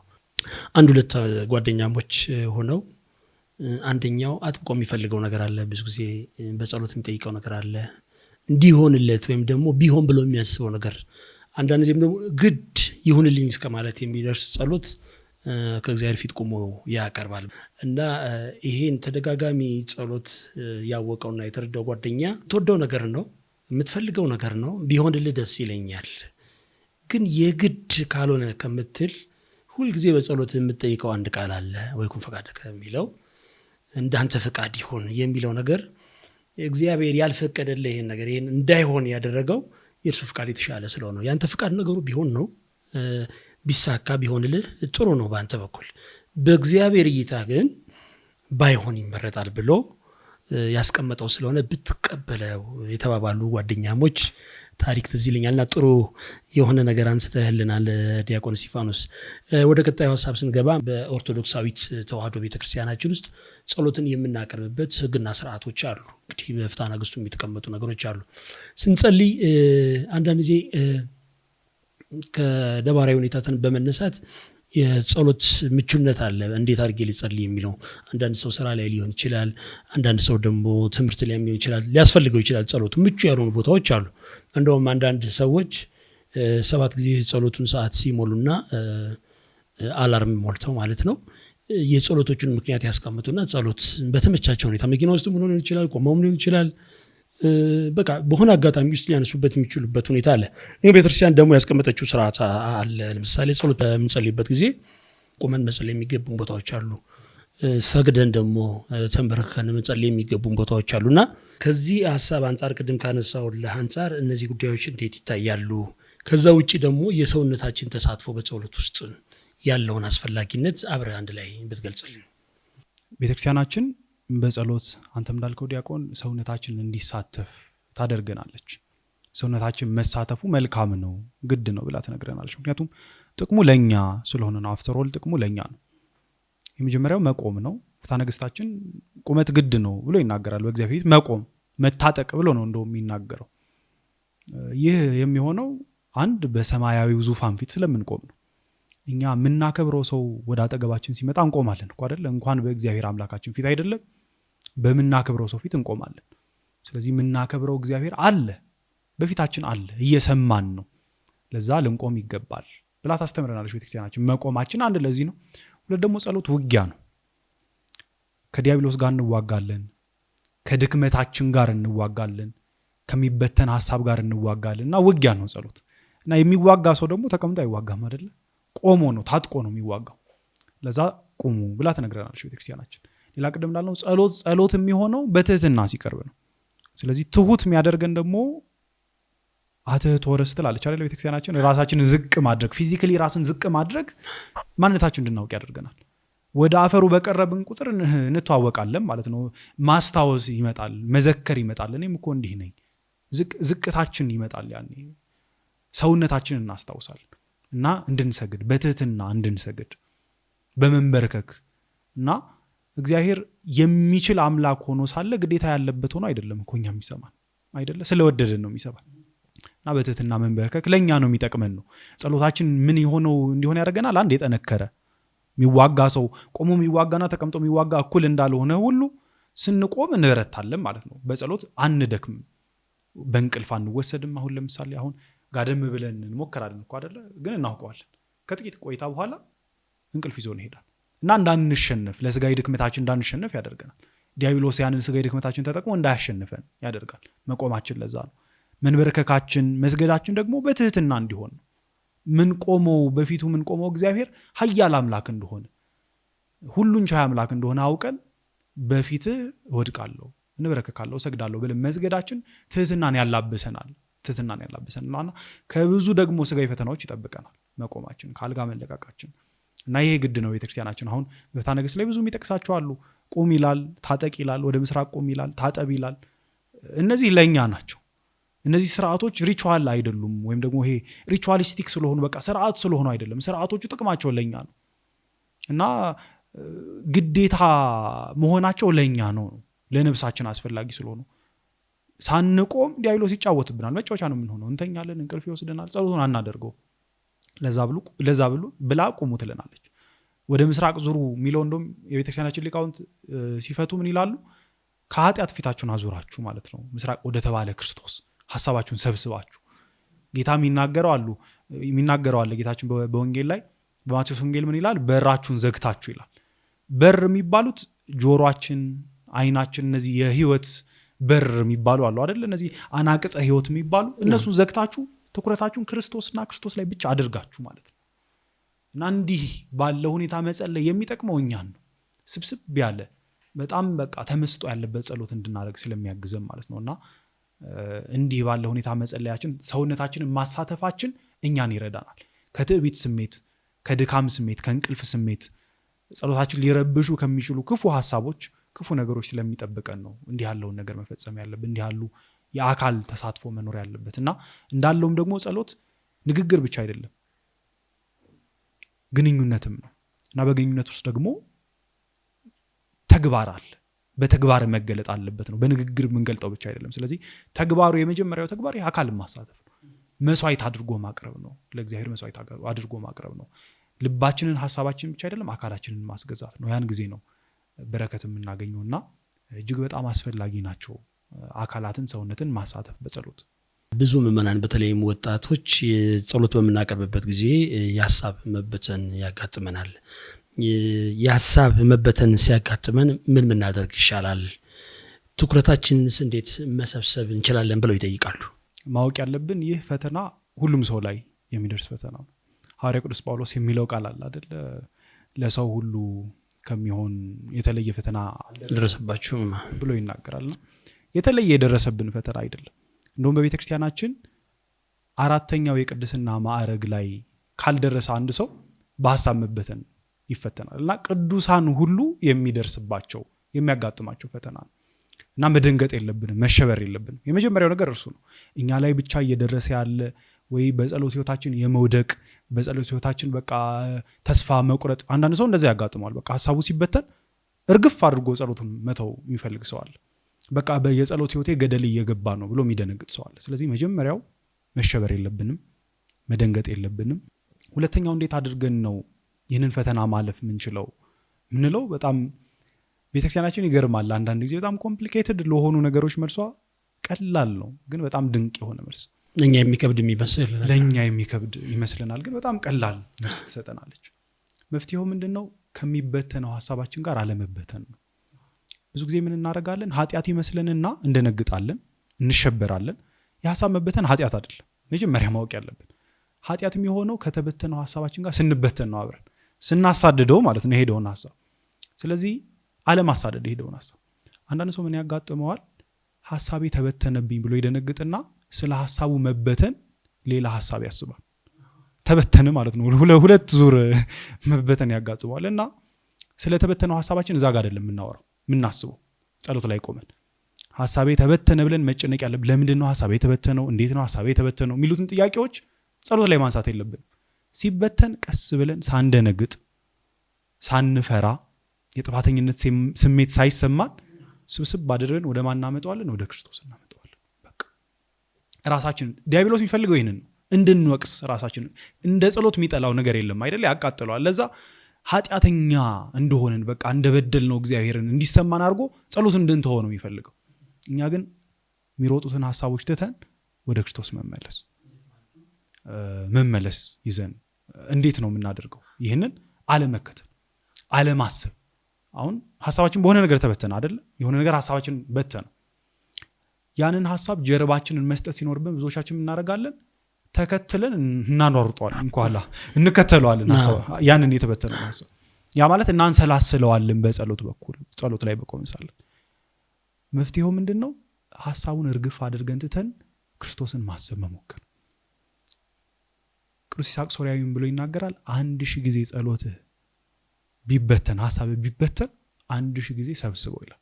እና እያንዳንዱ ሐሳብን የሰበሰብክበት ይሄ ሞመንት ወይም ደግሞ ቅጽበት ዲያብሎስ ላይ እንደሚያርፍ እንደ የሚያም ጅራፍ ነው፣ ያመዋል። ዲያብሎስና ሰራዊቱን የሚያም ጅራፍ ነው ብሎ ይናገራል። እና ማሸነፍ የምንችለው በዚህ ነው። በቃ ከሚበተነው ሐሳብ ጋር አለመበተን ወይ ሐሳባችን መሰብሰብ። የሚበተነውን ሐሳብ የሆነ ነገር ይመጣብናል አይደል? አሁን ከጸሎት ውጭ የሆነ ሐሳብ ይመጣብናል ነው አይደል? የሐሳብ መበተን። ያን ጊዜ እሱን አለማሰብ፣ ክርስቶስን ብቻ ማሰብ፣ ወደ ቀደመ ነገር መመለስ፣ እያደረግን የነበረውን የጸሎት ስራ መመለስ። በቃ አለማሰብ፣ አለመደንገጥ። በተለይ በጣም ትልቁ ችግር እሱ ነው። እንደነግጣለን። ጸሎት የተበተነ ምንድን ነው የሚሻለው? ሌላ የሐሳብ መበተን ጋር ያደርሰናል። አሁን ይሄ አልሰራልኝም አለ የሚል ሰው ሊኖር ይችላል። አሁን ለምሳሌ ይሄ አልሰራልኝም፣ ሐሳቤ እኮ የተበተነ አስቸገረኝ ካልን፣ አሁን ጸሎት በጣም አስፈላጊ ነገር ነው አይደል? በጣም ትልቁ ነገር ነው፣ እንደተወያየ ነው ከእግዚአብሔር ጋር መነጋገር ስለሆነ። ስለዚህ በጸሎት ሰዓት በጣም አስፈላጊ ከሆነው ነገር ይልቅ የመጣ ነገር ካለ ያም ነገር ትንሽ አስፈላጊ ነው ማለት ነው፣ የረበሸን ሐሳባችን የበተነው ነገር። ስለዚህ ምን እናደርጋለን? እንጠቀመዋለን ድካማችንን። አሁን በጣም ያስጨነቀን የስጋ ነገር ከሆነ ስለሱ ከመጨነቅ ጸሎት ሰዓት ላይ አሁን ምን ባረግ ነው የሚሻለኝ እንዴት ነው ሆኖ ከማለት እንይዘውና ወደ ጌታ ፊት እናቀርባለን። ጌታ ሆይ ይህ ሐሳብ ልቤን በጣም እያስጨነቀኝ ነው፣ እየበተነብኝ ነው፣ ወደ አንተ ልመጣ እየሞከርኩ ነው፣ እሱ ግን በጣም እያስቸገረኝ ነው። ስለዚህ እባክህ ጌታ ሆይ ፈቃድህ ከሆነ ወይ ለዚህ ነገር መፍትሄ ስጠኝ፣ ወይ ደግሞ ልቤ ጽናቱን የሚችልበትን አእምሮዬ የሚጸናበትን የሚበረታበትን ጽናቱን ስጠኝ ብለን እዛው ጌታ ፊት እናቀርበዋለን ማለት ነው። መፍትሄው ያለው ክርስቶስ ጋር ስለሆነ እና የመጀመሪያው ምንድነው ሐሳባችን ሲበተን እኛም ተከትለን አለመሄድ፣ በቃ አለማሳደድ፣ ያንን ሐሳብ አለማንሰላሰል፣ ወደ ክርስቶስ መሰብሰብ። 10 ጊዜ እንውደቅ፣ 10 ጊዜ እንነሳ፣ እንነሳ። መጨረሻ ላይ ግን ተነስተን እንቀራለን። በቃ አለመውደቅ ነው፣ እስከ መጨረሻው አለመውደቅ። ሁሌ መሰብሰብ ሐሳባችን። አልሆን ካለን ደግሞ ማን ፊት እናቀርበዋለን? ክርስቶስ ፊት እናቀርበዋለን። ጌታ ሆይ እያስጨነቀኝ ነው፣ አንተ ጋር ለመነጋገር እየሞከርኩ ነው፣ አንተ ጋር ለማውራት እየሞከርኩ ነው፣ ግን ይህ ሐሳብ መጥቶ እያስጨነቀኝ ነው። እባክህ መፍትሄ ስጠኝ፣ እባክህ ልቤንና አእምሮዬን አጽናልኝ። እና በሚገርመው ነገር እግዚአብሔር የሚወደው ጸሎት ነው። እንዲህ ያለ ጸሎት፣ እንዲህ ያለ የታገል ነው ጸሎት። አሁን ዲያቆን አንተን አንድ ጥያቄ ልጠይቅህ እወዳለሁ። አንተ ያለህበት ቦታ አለ፣ ከተማም ልትሆን ትችላለህ። አንተ ያለህበት አሁን ቦታ አለ እና አንድ ሰው እጅግ በጣም ከሩቅ ቦታ ቢመጣ ትራንስፖርቱ እንደምናውቀው ነው፣ ርቀቱ እንዳለው ነው። በድሮ ቢሆን ደግሞ አንበሳም ይኖራል መንገድ ላይ፣ እንስሳም፣ አራዊቱም፣ ዳር ምንድነው የሚባለው ገደሉም ተራራውም ይኖራል። ያን ሁላ አልፎ የመጣ አንድ ወዳጅ ይኖርሃል፣ አንዱ ደግሞ እዚሁ ከቅርብ ከጎረቤት ይመጣል እና ለየትኛው አመጣጥ ነው ዋጋ የምትሰጠው አንተ? ያው ከገጠር ለመጣው ከአስቸጋሪ ቦታ ለመጣው ነው፣ ጥያቄ የለውም። በጣም ኦብቪየስ አንሰሩ እሱ ነው። እግዚአብሔርም እንደዚህ ነው። ታግለን ወደሱ ስንሄድ 1000 ጊዜ ሐሳባችን እየተበተን 1000 ጊዜ ሰብስበን ታግለን እሱ ጋር ስንሄድ ያቺ ጸሎት እጅግ በጣም የተወደደች ትሆናለች። ዋጋ ይሰጣታል፣ እግዚአብሔር ይወደዋል። ምክንያቱም ታግለን ነው፣ ከሌላ ነገር ጋር እኮ አይደለም፣ ከራሳችን ሐሳብ ጋር። በጣም ከባድ እኮ ነው ከራስ ሐሳብ ጋር መታገል በጣም እና እግዚአብሔር የሚወደው ጸሎት እና በቃ መደንገጥ የለብንም። ብዙ ለዛ ነው ይደነግጣል፣ ኃጢአት ይመስለዋል። ኃጢአት የሚሆነው ተከትለ ነው ሐሳቡን ከሄድን። አሁን አባታችን ሆይ በሰማያት የምትኖር ዛሬ ቁርስ ምንድነው በላው እንላለን። መሀል ላይ ሐሳቡ ይወጣል ከመስመር ማለት ነው። ተከተል ነው ማለት ነው ሐሳባችን። ዛሬ ቁርስ ምንድነው በላው ሲል ያንን ዝግት አድርጎ ማስወጣት፣ ያን አይ አባታችን ሆይ ወደሚለው እንመለሳለን። ይሄ በእግዚአብሔር ፊት ዋጋ ያለው ነው። ብንታገል ስንነሳ እግዚአብሔር ይወደዋል ነው። ለኛ ብዙ ርቀት ተጉዞ የመጣ ወዳጃችን ዋጋ እንደምንሰጠው አመጣጡን እግዚአብሔርን ብዙ ታግለን ስንመጣ ወደርሱ ስናናገረው ዋጋ ይሰጠዋል ያንን አመጣጣችን። ስለዚህ ዋጋ የምናገኝበት ጸሎት ይሆናል። ስለዚህ ተስፋ ሳንቆርጥ ሐሳባችን እየሰበሰብን ይበተነውን ሐሳብ ሳናሳድድ ኢንተርቴን ሳናረገው ቦታ ሳንሰጠው መመለስ ነው ያለብን። እንደዛ ስንሆን ከሚበተን ሐሳብ እንድናለን። ሌላው ማንሳት የምንችለው መፍትሄ ምንድነው? አሁን የኛ ጄኔሬሽን አቴንሽን ስፓኑ በጣም ያጠረ ነው ይባላል አይደለም? ምክንያቱም ምናያቸው ነገሮች በጣም አጭር ናቸው፣ ምናነባቸው ነገሮች በጣም አጭር ናቸው። ለዛ በጣም በጸሎትም በቃ ለረጅም ጊዜ ለመቆየት ሐሳባችን ሰብስበን በጣም እንቸገራለን። በጣም ይገርማል። በቃ ኮንሱም የምናደርገውን ነገር መቆጣጠር ያስፈልጋል። በቃ እያሳጠረው ከሆነ ትኩረታችንን ለቪዲዮ ትኩረት ከሌለን ለምናየው ቪዲዮ ለማናየው እግዚአብሔር እኮ በጣም እንቸገራለን አይደል? ስለዚህ በቃ መቆጣጠር አለብን። በጣም ይገርማል ስልኮቻችን እንዴት ኢንፍሉዌንስ እንደሚያደርጉ። ወላጅ አሁን የሆነ ነገር ሲሆን ድሮ ወላጆቻችን እናቶቻችን ምን ይላሉ? አሁን አይኔን አመመኝ ወይ ጀርባዬን አመመኝ ስልክህ ነው እንባላለን አይደል? በጣም ይገርማል እኮ ስልኩ እኮ ነው መንፈሳዊ ህይወታችን ላይ ራሱ ገብቶ ኢንፍሉዌንስ ያደርጋል። እና ሾርት አቴንሽን ስፓን ኖሮ እንዴት ነው እግዚአብሔር ፊት ረጅም ጊዜ ልናወራ የምንችለው ብለን የምናስበው? በጣም ትኩረታችን ከሚያሳጡ ነገሮች መራቅ አለብን። እና በገዛ ስልካችን በእጃችን በያዝነው ነገር እንዴት እንታለላለን? ከባድ እየሆነ ያለው ነገር እሱ ነው። እና እሱን መቆጣጠር፣ እንዲህ ያሉ ነገሮችን መቆጣጠር እና ቀኑን ሙሉ ደግሞ እግዚአብሔርን ትኩረት ማድረግ። እግዚአብሔር እኮ ቀኑን ሙሉ ማውራት እንችላለን እኮ፣ በኋላ እናያቸዋለን ብዬ ተስፋ አደርጋለሁ እግዚአብሔርን ቀኑን ሙሉ እንዴት ማናገር እንደምንችል። ግን በእንዲህ ያለ መልኩ እግዚአብሔርን በማንሰላሰል እግዚአብሔርን በጊዜ መገደብ የለብንም ማለት አይደል? ጸሎት እኮ ህይወት ነው ብለናል አይደል? ግንኙነት ነው፣ ኮሚትመንት ነው። የፍቅር ግንኙነት አሁን አንዴ ኦን አይሆንም አንዴ ኦፍ አይሆንም ማለት አሁን በሁለት ባለትዳሮች መካከል ያለ የፍቅር ግንኙነት እነሱ አንድ ላይ ሲሆኑ ወይ በስልክ ሲያወሩ ብቻ አይደለም አክቲቭ የሚሆነው አይደል? ሁሌ እርሱም ይወዳታል እርሷም ትወደዋለች፣ እርሱም ያፈቅራታል፣ እርሷም ታፈቅረዋለች። ከእግዚአብሔር ጋር ያለነው ግንኙነት እንደዛ ነው መሆን ያለበት። እያፈቀርነው ከዋልን ልናናግረው ስንል ሌላ ሐሳባችን፣ ምክንያቱም እየናፈቅነው ነዋ። ዋላ ውሃን እንደምትናፍቅ እገይ ሳቤከ እግዚኦ አይደል? እንደዛ እኮ ነው ያለው። ወደ አንተ እመጣለሁ አምላኬ አምላኬ እገይ ሳቤከ ጸማት ነፍሴ ለከ፣ ነፍሴ አንተ እናፍቃለች አምላኬ ወደ አንተ እመጣለሁ። ስለዚህ በቃ ቀኑ ሙሉ መፈለግ አለብን መፍትሄ። እግዚአብሔር እንዴት ነው እየናፈቅነው መዋል የምንችለው? ከዛ ልክ ጸሎት ስናደርግ ሌላ ሐሳባችን ሊበትን የሚችል ነገር አይኖርም። ምክንያቱም ናፍቀነው አላ። ግን ከእግዚአብሔር ርቀን በዓለም ኃጢአት በዓለም ጭቃ ኖረን በቃ እግዚአብሔር የማያስናፍቅ ነገር እያደረግን ከዋልን ልክ እሱ ጋር ስንሄድ በቃ ቀኑ ሙሉ ወደምናደርገው ነገር። ስለዚህ የዕለት ውሏችን ራሱ በዚህ በጸሎት ህሊናን የመሰብሰቡ ጉዳይ ላይ አስተዋጽኦ ይኖራል ማለት ነው። በጣም ዲያቆን ቀኑን ሙሉ የሌለንን ማንነት እንዴት ለ10 ደቂቃ ወይ ለ20 ደቂቃ ወይ ለ1 ሰዓት መላበስ እንችላለን? አዲስ ሰው መሆን እኮ አንችልም።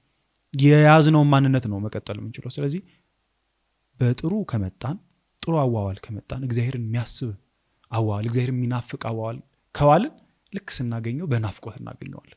ምንም ሐሳብ ምንም ድካም ከእግዚአብሔር ሊያርቀን አይችልም ያኔና በዚህ መልኩ ሐሳብን መሰብሰብ ምንችል ይመስለኛል። ምናልባት ከመንፈሳዊና ከስጋዊ ነገር ጋር አነጻጽረውን ብናየው ጥሩ ነው ብዬ ስላሰብኩ ነው። አሁን የተገለጹት አብዛኞቹ ነገሮች ድካማችን ስጋዊ ድካማችን ከማምጣት አንጻር የተለያዩ ጌሞች ስንጫወት ወይም ደግሞ ለማህበራዊ ሚዲያዎች ትኩረት ሰጠን በመናጠፋቸው ነገሮች ድካም ሲሰማንና ጸሎቱን በምንፈልገው መልኩ እንዳናደርግ እንቅፋት ይሆነናል የሚል ነገር አንስተናል። አንዳንድ ሰዎች ደግሞ እንደ አገልግሎት ወስደውት ረጃጅም ጉዞዎች በመሄድ ወይም ደግሞ ስጋን በሚያደክሙ አገልግሎቶች ይቆዩና ይሄኛው አገልግሎቴ እንደ ጸሎት ይቆጠርልኛል፣ ጸሎት ባላረግም ግድ አይደለም የሚል አይነት አመለካከት ይፈጥራሉ። ይሄን እንዴት ታየዋለህ አንተ? በጣም ግሩም ጥያቄ ነው። ህይወታችን ጸሎት መሆን ይችላል። መጀመሪያ ማወቅ ያለብን ታላቁ ቅዱስ ባሲሊዮስ ዘቂሳርያ ምን ብሎ ይናገራል? አንድ ሰው ጸሎት ማድረግ ይችላል፣ ደግሞ ህይወቱን ጸሎት ማድረግ ይችላል ብሎ ይናገራል። ህይወቱን ጸሎት ማድረግ ይችላል። ግን አሁን እውነት ለመናገር ያ ድካም እውነት ጸሎት ነው ወይ? አስበ ነው ወይ? ስንፍናችን ነው ወይስ አስበ ነው ወይ? እንደው ጸሎት እንዲሆን አስበ ነው ወይስ ያን ድካም በቃ ስለደከመን ብለን በቃ በጉዞ ደክሞናል፣ በሰራነው መንፈሳዊ ስራ ደክሞናል፣ ስለዚህ ይቆጥርልኛል የሚል አፕሮች ይዘን ነው ሚለውን መለየት ያስፈልጋል። ይሄ ልየታ ዲሰርንመንት ይሉታል አባቶቻችን። መለየት ያስፈልጋል። ይሄ ኦርቶዶክሳዊ ልየታ ያስፈልጋል። እና ጸሎት መቅደም አለበት ከምንም ነገር አስቀድመን። ቤተክርስቲያናችን በጣም ይገርማል ዲያቆን፣ አንተ ታውቀዋለህ። ቤተክርስቲያናችን ስቡህ ብላ ስትጀምር ማህሌት ጸሎት አድርጋ ነው። ማህሌት ጸሎት ነው አይደል? ለጸሎቱ ምን ታደርጋለች? ሌላ ጸሎት ታደርጋለች። እና ስማአኒ እግዚኦ ጸሎት የብላ ገና ለምታደርገው ጸሎት አድርጋ የምትጀምር በጣም ስንዱ እመቤት ነች። እኛ ታዲያ እንዴት ነው ጉዞ አድርገናል ወይ ሆነ መንፈሳዊ ነገር አድርገናል ብለን ጸሎት ማናረገው? ለጸሎት የምታደርግ ቤተክርስቲያን ኖራ ማለት ነው። ስለዚህ ማንኛውም ግብር ከመጀመራችን በፊት አስቀድመን ጸሎት ልናደርግ ይገባል። ጸሎት የምናደርገው ግን ይሄ አስማታዊ ቃል ስለሆነ ምናምን አይደለም። አሁን አንዳንዱ ሰው እንዴት ያስባል? ይሄ ጸሎት ሳደርግ በቃ ጸሎቴ ይጠብቀኛል። ይሄ ስህተት ነው። ባይዞ በጸሎታችን አይደለም የምንጠበቀው፣ በእግዚአብሔር ነው። ጸሎታችን የሰመረ ስለሆነ ወይ ቃላትን ስለደረደርን ስላሽጎደጎድን አይደለም እግዚአብሔር የሚጠብቀን። ቸር መሐሪ ሰውን የሚወድ መፍቀሬ ሰብ የሆነ አምላክ ስለሆነ ነው እግዚአብሔር የሚጠብቀን። እና ጸሎታችን ኃያል የሰመረ ስለሆነ አይደል። እንደኛ ጸሎት ቢሆንማ እኮ በቃ በሞትን በጠፋን ነበር። እና ለሁሉ ነገር ጸሎት ማድረግ አለብን፣ ፈቃዱን መጠየቅ አለብን አስቀድም እግዚአብሔርን። እና አንተ እንዳልከው እግዚአብሔር እውነት ነው ይቆጥራል፣ እውነት ነው ይቀበላል ብዙ ነገሮችን። ጸሎት ግን ህይወታችን ግን ጸሎት የሚሆነው በጣም ትልቅ የቅድስና ደረጃ ላይ ስንደርስ ነው። ቅዱስ ባሲሊዮስ እንዳለው አንዳንድ አባቶች የሚሰሩት ስራ ሁሉ ጸሎት ነው፣ እርምጃቸው ጸሎት ነው ከክርስቶስ ጋር ሲኖሩ እስከ መጨረሻው። እኛ ግን እስካለን ድረስ ለሁሉ ነገር ፍቃዱን እየጠየቅን አስቀድመን ጸሎትን እያደረግን ነው መሆን ያለበት። እና ማንኛውም እንኳን ስጋዊ አይደለም፣ አሁን እንዳልከው ብዙዎቻችን ኤክስኪውዝ የምንሰጠው አሁን ለስጋዊ ነገር ነው። ስጋዊ ነገር ስላደረግን ጸሎታን። ግን አንዳንድ ሰው ደግሞ አንተ እንዳልከው መንፈሳዊ ነገር ያደረግና ለሱ ጸሎት ላለማድረግ ኤክስኪውዝ። ጸሎት ላለማድረግ ምንም ነገር ኤክስኪውዝ አይሆንም። ምንም ነገር ጸሎትን አይተካትም። ጸሎት የምትተካ ነገር አይደለችም። ምንም አትተካ። ለጸሎት እንደሚደረገው እኛም ለማንኛውም ነገር ጸሎት ማድረግ አለብን እና በጣም ግዴታ ነው ጸሎት። መልካም ዲያቆን እስጢፋኖስ፣ ከዚሁ ጋር አብሮ የሚነሳው ነገር በጸሎት ጊዜ የሚረብሹን ሐሳቦች ሲመጡብን ምን እናድርግ፣ የሚረብሹን ሐሳቦች እንዴት ማሸነፍ እንችላለን ብለው የሚያነሱ ወጣቶች አሉ። የብዙዎች ጥያቄ ነው ይሄ፣ ብዙዎች የሚፈተኑበት ነው። የመጀመሪያው ማድረግ ያለብን ቅድም እንዳነሳ ነው በሐሳብ መበተን ጊዜ ምን ማድረግ አለብን ለሚለው እንዳነሳ ነው መደንገጥ የለብንም። መጀመሪያ መሸበር የለብንም። እንዲህ ያሉ ሐሳቦች ሲመጡ የሚያሸብሩ ናቸው፣ ሐሳቦቹ የሚያስደነግጡ ናቸው። አንዳንድ ሰው አሁን ብዙዎቻችን ለጸሎት ስንቆም በጆሮአችን ሹክ የሚለን ነገር ነው፣ በኋላ እናየዋለን ምንና እንዴት እንደሆነ። በጣም ሴክሹዋል የሆኑ ሐሳቦች ጸሎት ፊት ቆመን ቅዳሴ መሃል ሊሆን ይችላል፣ በግል ጸሎት እያደረግን ሊሆን ይችላል። እንዲህ አይነት ሐሳቦች ይመጣሉ በጆሮአችን። የስድብ ሐሳቦች፣ እግዚአብሔርን የሚሳደብ ቅዱሳኑን የሚሳደብና እንደነግጣለን። ብዙዎቻችን እንዴት እንዲህ ያለ ሐሳብ እናስባለን? ልጸልይ ብዬ በቃ ተኮንኜ ልሄድ ነው፣ በደል ልሰራ ነው፣ በቃ ኃጢአት ሆነብኝ እኮ ጸሎቴ ብለን እንደነግጣለን። ከባባድ ናቸው፣ ከባባድ ስለሆኑ ሐሳቦቹ እና የቫዮለንስ ራሱ በቃ መጥፎ ነገር ክፉ ነገር የማድረግ ሐሳብ ጸሎት እያደረግን ከኛ ሳይሆን ሳንፈልገው ይመጣብናል፣ ሳንጋብዘው በሐሳባችን ይመላለሳል። ስለዚህ ማወቅ ያለብን የመጀመሪያው አለመደንገጥ ነው። መደንገጥ የሌለብን ለምንድን ነው? የኛ አይደሉም እነዚህ ሐሳቦች፣ ከኛ የመነጩ አይደሉም። ዲያብሎስ ከጸሎት በላይ የሚጠላው ነገር የለም ብለናል። ጸሎትን እንደ ማስተጓጎል የሚወደው ነገር የለም። ስለዚህ ኃጢአት እንድንሰራ ማድረግ ካልቻለ ዲያብሎስ ምን ያደርጋል? ኃጢአት እንደሰራን እንድናምን ያደርገናል ማለት ነው። ጥፋተኝነት እንዲሰራ እና ከጸሎት እንዲያረቀን እንዲህ ያሉ ሐሳቦችን በጆሮአችን ሹክ ይለናል፣ ይነግረናል። እንደነግጣለን፣ እንርበተበታለን፣ ከጸሎት እንርቃለን። ስለዚህ የመጀመሪያው ስቴፕ የሚሆነው አለመደንገጥ ነው። እንዲህ ያሉ ሐሳቦች ሲያጋጥሙን አለመደንገጥ፣ መሰብሰብ። አለመደንገጥ ሲባል የትዕቢት አለመደንገጥ አይደለም አይደለም። በጣም የትዕቢት አለመደንገጥ ሳይሆን የኔ ሐሳቦች አይደሉም ብለን አለመደንገጥ፣ የኔ ሐሳቦች እንዳልሆኑ ማወቅ። እየፈተነኝ እንደሆነ ዲያብሎስ ደግሞ መደንገጥ የለብን። ስለዚህ አሁን የኛ ቢሆኑ እንደነግጣለን፣ የኛ አይደሉም። ስለዚህ የመጀመሪያው እሱ ነው፣ አለመረበሽ፣ አለመታወክ ይሆናል ማለት ነው። ራስን ማረጋጋት፣ እየተፈተንን እንደሆነ ማወቅ። ሁለተኛው እነዚህን ሐሳቦች ይዘን የራሳችን አለማድረግ እንዳልነው አሁን ማንደነግጠው ለምንድን ነው? በሳይኮሎጂው ይሄ ዲስአሶሺየት ማድረግ ብለው ይጠሩታል። የሐሳብ የኛ ስላልሆነ ክሌም ልናደርገው አይገባም። ሐሳባችን ሁሉ የኛ አይደለም። አሁን እኛ ምንሳሳተው እሱ ላይ ነው። በአእምሯችን የተመላለሰ ሐሳብ ሁሉ ከኛ የመነጨ ይመስለናል። አይደለም። ዲያብሎስ ይህንን ጨዋታ ለ8000 ዓመት ይጫወተው ቆይቷል፣ ከዛም በላይ አይደለ? ያቅበታል። እሱና ሰራዊቱ ያቁበታል፣ እንዴት አድርገው ሰው ማስደንገጥ እንደሚችሉ፣ ሰው ማራቅ እንደሚችሉ። ስለዚህ ሹክ ይለናል ማለት ነው። የኛ አድርጎ ይነግረናል። እና የኛ አድርጎ የነገረን ሐሳብ ደንግጠን የኛ ካደረግነው ከጸሎት ወጣን ማለት ነው። ራቅ፣ ሙሉ ለሙሉ ወጣን። ስለዚህ እነዛን ሐሳቦች ከራሳችን መለየት። ሐሳቡና እኛ የተለያየን፣ እኛ ነን፣ ሐሳባችን ደግሞ የተለየ ነገር ነው። ስለዚህ ዲስአሶሺየት ማድረግ ያስፈልጋል። የሐሳብ የኛ አይደለም። ያንን ማን ያውቃል? እኛ እናውቃለን፣ እግዚአብሔር ደግሞ ያውቃል። ስለዚህ እግዚአብሔር ያውቃል። ዞረን ወደ እግዚአብሔር ምን እንላለን? ጌታ ሆይ ይህ ሐሳብ የኔ እንዳልሆነ አንተ ታውቃለህ። ነፍሴ እግዚአብሔርን ታከብረዋለች፣ መንፈሴም በመድኃኒቴ በእግዚአብሔር ደስ ይላታል። በቃ ነፍሴ አንተን እንደምታከብር፣ መንፈሴ በአንተ እንደምትደሰት ታውቃለህ። ስለዚህ ጌታ ሆይ በቃ የኔ ሐሳብ አይደለም፣ ይህን ታውቃለህ ብለን መንገር ነው ያለብን ለእርሱ። በቃ ለራሳችን ነው እኮ እሱ ያውቃል። እንድንጽናና ይሄ ምንን ይሰጠናል? አለመደንገጡን ይሰጠናል፣ አለመረበሹን። እንረጋጋለን። ከተረጋጋም በኋላ ይህንን ሐሳብ ትኩረት በቃ እንርሳው። ዲያብሎስ ዝም ሲባል አቅም ሲያጣ ትቶን ይሄዳል። እና ማወቅ ያለብን የዲያብሎስ ፈተና ነው። እንዲህ የምንፈተነው በጸሎት ሕይወታችን በቃ የሆነ ፍሬ እንደምናፈራ ገብቶታል፣ ያውቃል። ስንቶቹ ጸልየው ድል እንደነሱት ያውቃል። ስለዚህ እንድንጀምር አይፈልግም። በጥፋተኝነት ስሜት አፍረን እንድንርቅ ነው የሚፈልገው። በጣም በቃ ከባድ የሆኑ ለማሰብ ለመናገር የሚከብዱ ሐሳቦችን ያሳስበናል። ያኔ ግን ከጸሎት መራቅ የለብንም። እንደውም ምንድነው ማድረግ ያለብን? በጸሎት መጽናት። ጌታ ሆይ አንተ ታውቃለህ ብለን ወደ ክርስቶስ መዞር ነው ያለብን። ይህንን ማድረግ ይገባናል። የኛ ሐሳቦች እንዳልሆኑ ማወቅ ይገባናል። ብዙዎቹ የጥፋተኝነት ስሜት ነው የሚሰማቸው። አሁን ብዙ ወጣቶች ቅድም ያልካቸው የጠቀስካቸው ምክንያቶች ይጠቅሱና በዚህ ድካሜ፣ በዚህ ስንፍናዬ ጸሎትማ ማድረግ የለብኝም ብሎ እስከ መተው ድረስ ይደርሳሉ። ጥሩ ሐሳብ ነው ያነሳለን እስጢፋኖስ። እና ይህንን ማድረግ ያስፈልጋል ማለት ነው። አንተ እንዳልከው ከጥፋተኝነት ስሜት መታቀብ፣ በጣም ያንን ነው የሚፈልገው ዲያብሎስ። ኃጢአት እንድንሰራ ካላደረገን ላልሰራነው ኃጢአት ጥፋተኝነት ስሜት ተሰምቶን ከእግዚአብሔር እንድንርቅ ስለሚፈልግ ስለዚህ ያንን ማድረግ ያስፈልጋል። ሌላው ሶስተኛው ደግሞ ይህ ሐሳብ እንዴት ነው የሚመጣው የሚለውን እንመልከት። እነዚህ ሐሳቦች ምንጭ አላቸው። በእርግጥ ምንጭ አላቸው።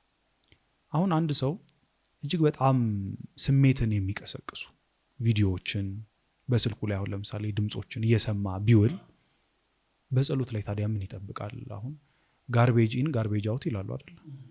ቆሻሻ እያስገባን ውለን በጸሎት ሰዓት ቆሻሻ ነው ሊወጣ የሚችለው። በቃ የፈለግነውን ቅዱስ ቃል ልንናገረው እንሞክር ያ ሐሳብ መምጣቱ አይቀርም። በቃ ይኖራል ያ ሐሳብ። ስለዚህ ምን ማድረግ ያስፈልጋል? ምናየው ነገር በጣም በቃ መጠንቀቅ ያስፈልጋል። ሶሻል ሚዲያ ፊዳችን ምንድነው የሚያሳየነው? ቅዱስ የሆነ ነገር ነው የምናየው? የተባረከ ነገር በቃ እግዚአብሔርም የሚያስወድድ ነገር ለጸሎታችን የሚያግዘን ነገር ነው የምናየው ወይስ በኋላ ጸሎት ሰዓት ላይ መጥቶ ሐሳባችን የሚሰርቀን ነገር ነው የምናየው? አሁን ቆሻሻ ቦታ ላይ የዋለ ሰው እኮ የቆሻሻውን ቦታ ሽታ ወይ በሽታውን ይዞ ይመጣል እኮ። በትክክል። ስለዚህ በህይወት በር በተባለው ቅድም ባነሳናቸው በአይናችን ምንድነው የምንሰማው? በጆሮአችን ምንድነው የምንሰማው? በአይናችን ምንድነው የምናየው? ይቅርታ፣ በጆሮአችን ምንድነው የምንሰማው ሚለውን ማሰብ ያስፈልጋል። እኒህን መቆጣጠር ያስፈልጋል። ያኔ በነዛ ሐሳቦች ሊወጋን አይችልም። የሚጠቀመው የራሳችን ሐሳብ እኮ ነው። ያየነውን በጣም በቃ መጥፎ ሐሳብ መጥፎ ነገር ያመጣና መቼ ያስታውሰናል? ጸሎት ላይ ብቅ ያደርገዋል፣ ያስታውሰናል። ስለዚህ የሚጠቀምበት ነገር አለመስጠት ማለት ነው። ዲያብሎስ የሚጠቀመው የእኛን ስለሆነ የራሳችን ሐሳብ ስለሆነ የህይወት በራችንን መጠበቅ ይኖርብናልና አለመደንገጥ ያስፈልጋል። የእኛ እንዳልሆኑ ማወቅ ያስፈልጋል። እነዚህ ሐሳቦች የእኛ እንዳልሆኑ ደግሞ እግዚአብሔር እንደሚያውቅ ከምንም በላይ እግዚአብሔር የእኛ እንዳልሆኑ ያውቃል እነዚህ ሐሳቦች እና እነዚህ ሐሳቦች ፈተና እንደሆኑ በርትተን ከጸናንበት ደስ ይለዋል እግዚአብሔር። አሁንም ክፉ ሐሳብ እየመጣብን እግዚአብሔርን ካስታወስን ዋጋ እናገኝበታለን። ዋጋ እንደምንቀበልበት አውቀን በርትተን በጸሎት ልንጸና ይገባልና ልንደነግጥ አይገባም። ከምንም በላይ ደግሞ እንዲህ አይነት ሐሳቦች አሁን ለምሳሌ አብዝቶ መብላት አሁን እኛ ቤተክርስቲያናችን ጾሙ ስትለን የሚገናኝ አይመስለንም አብዛኞቻችን አይደል? ግን ዲያቆን እንደምታውቀው አንተ በጣም ይገናኛል። ባዮሎጂ ፕሩቭ እንዳደረገልን አሁን ሳይንሱ ፕሩቭ እንዳደረገልን አብዝተን በምንበላበት ጊዜ ሰውነታችን አሁን የወንድ ሰውነት ከሆነ ምን ማድረግ ይጀምራል? ዘር በጣም ያመርታል አይደለ? ፕሮቲንም ይሁን በጣም ስጋም ከመጠን በላይ ሲበላ ያመርታል። ከዛ ሴክሹዋል ቴንሽን ይኖራል። በጣም ያንን ነገር ዲስቻርጅ ማድረግ ይፈልጋል ሰውነታችን እና በጣም ስሜት ይኖራል፣ በጣም ክፉ ስሜት ይኖራል ማለት ነው አብዝተን በበላን ቁጥር። እና ጾም የሚያስፈልገው ለዛ ነው፣ መስገድ የሚያስፈልገው ለዛ ነው። ሰውነታችን ሲደቅ፣ ስጋችን ሲደቅ ከነዚህ ነገሮች እንጠብቃለን። እና ሰው ይሄንን አይለይም። አንዳንዱ አሁን በቃ ጾም ይመስለዋል፣ በቃ ለመጾም ይመስለዋል። እና እንዲህ አይነት ሐሳብ እንዳይመጣብን አብዝቶ መብላት ራሱ በቃ ዋጋ አለው። ምናየውን፣ ምንሰማውን፣ ምናነበውን መጠንቀቅ። እና ጸሎት የሚጀምረው ሰው ጸሎት ሰዓት ላይ ይመስለዋል፣ ግን አይደለም። ጸሎት የሚጀምረው ገና ጸሎቱ ሳይጀምር ነው።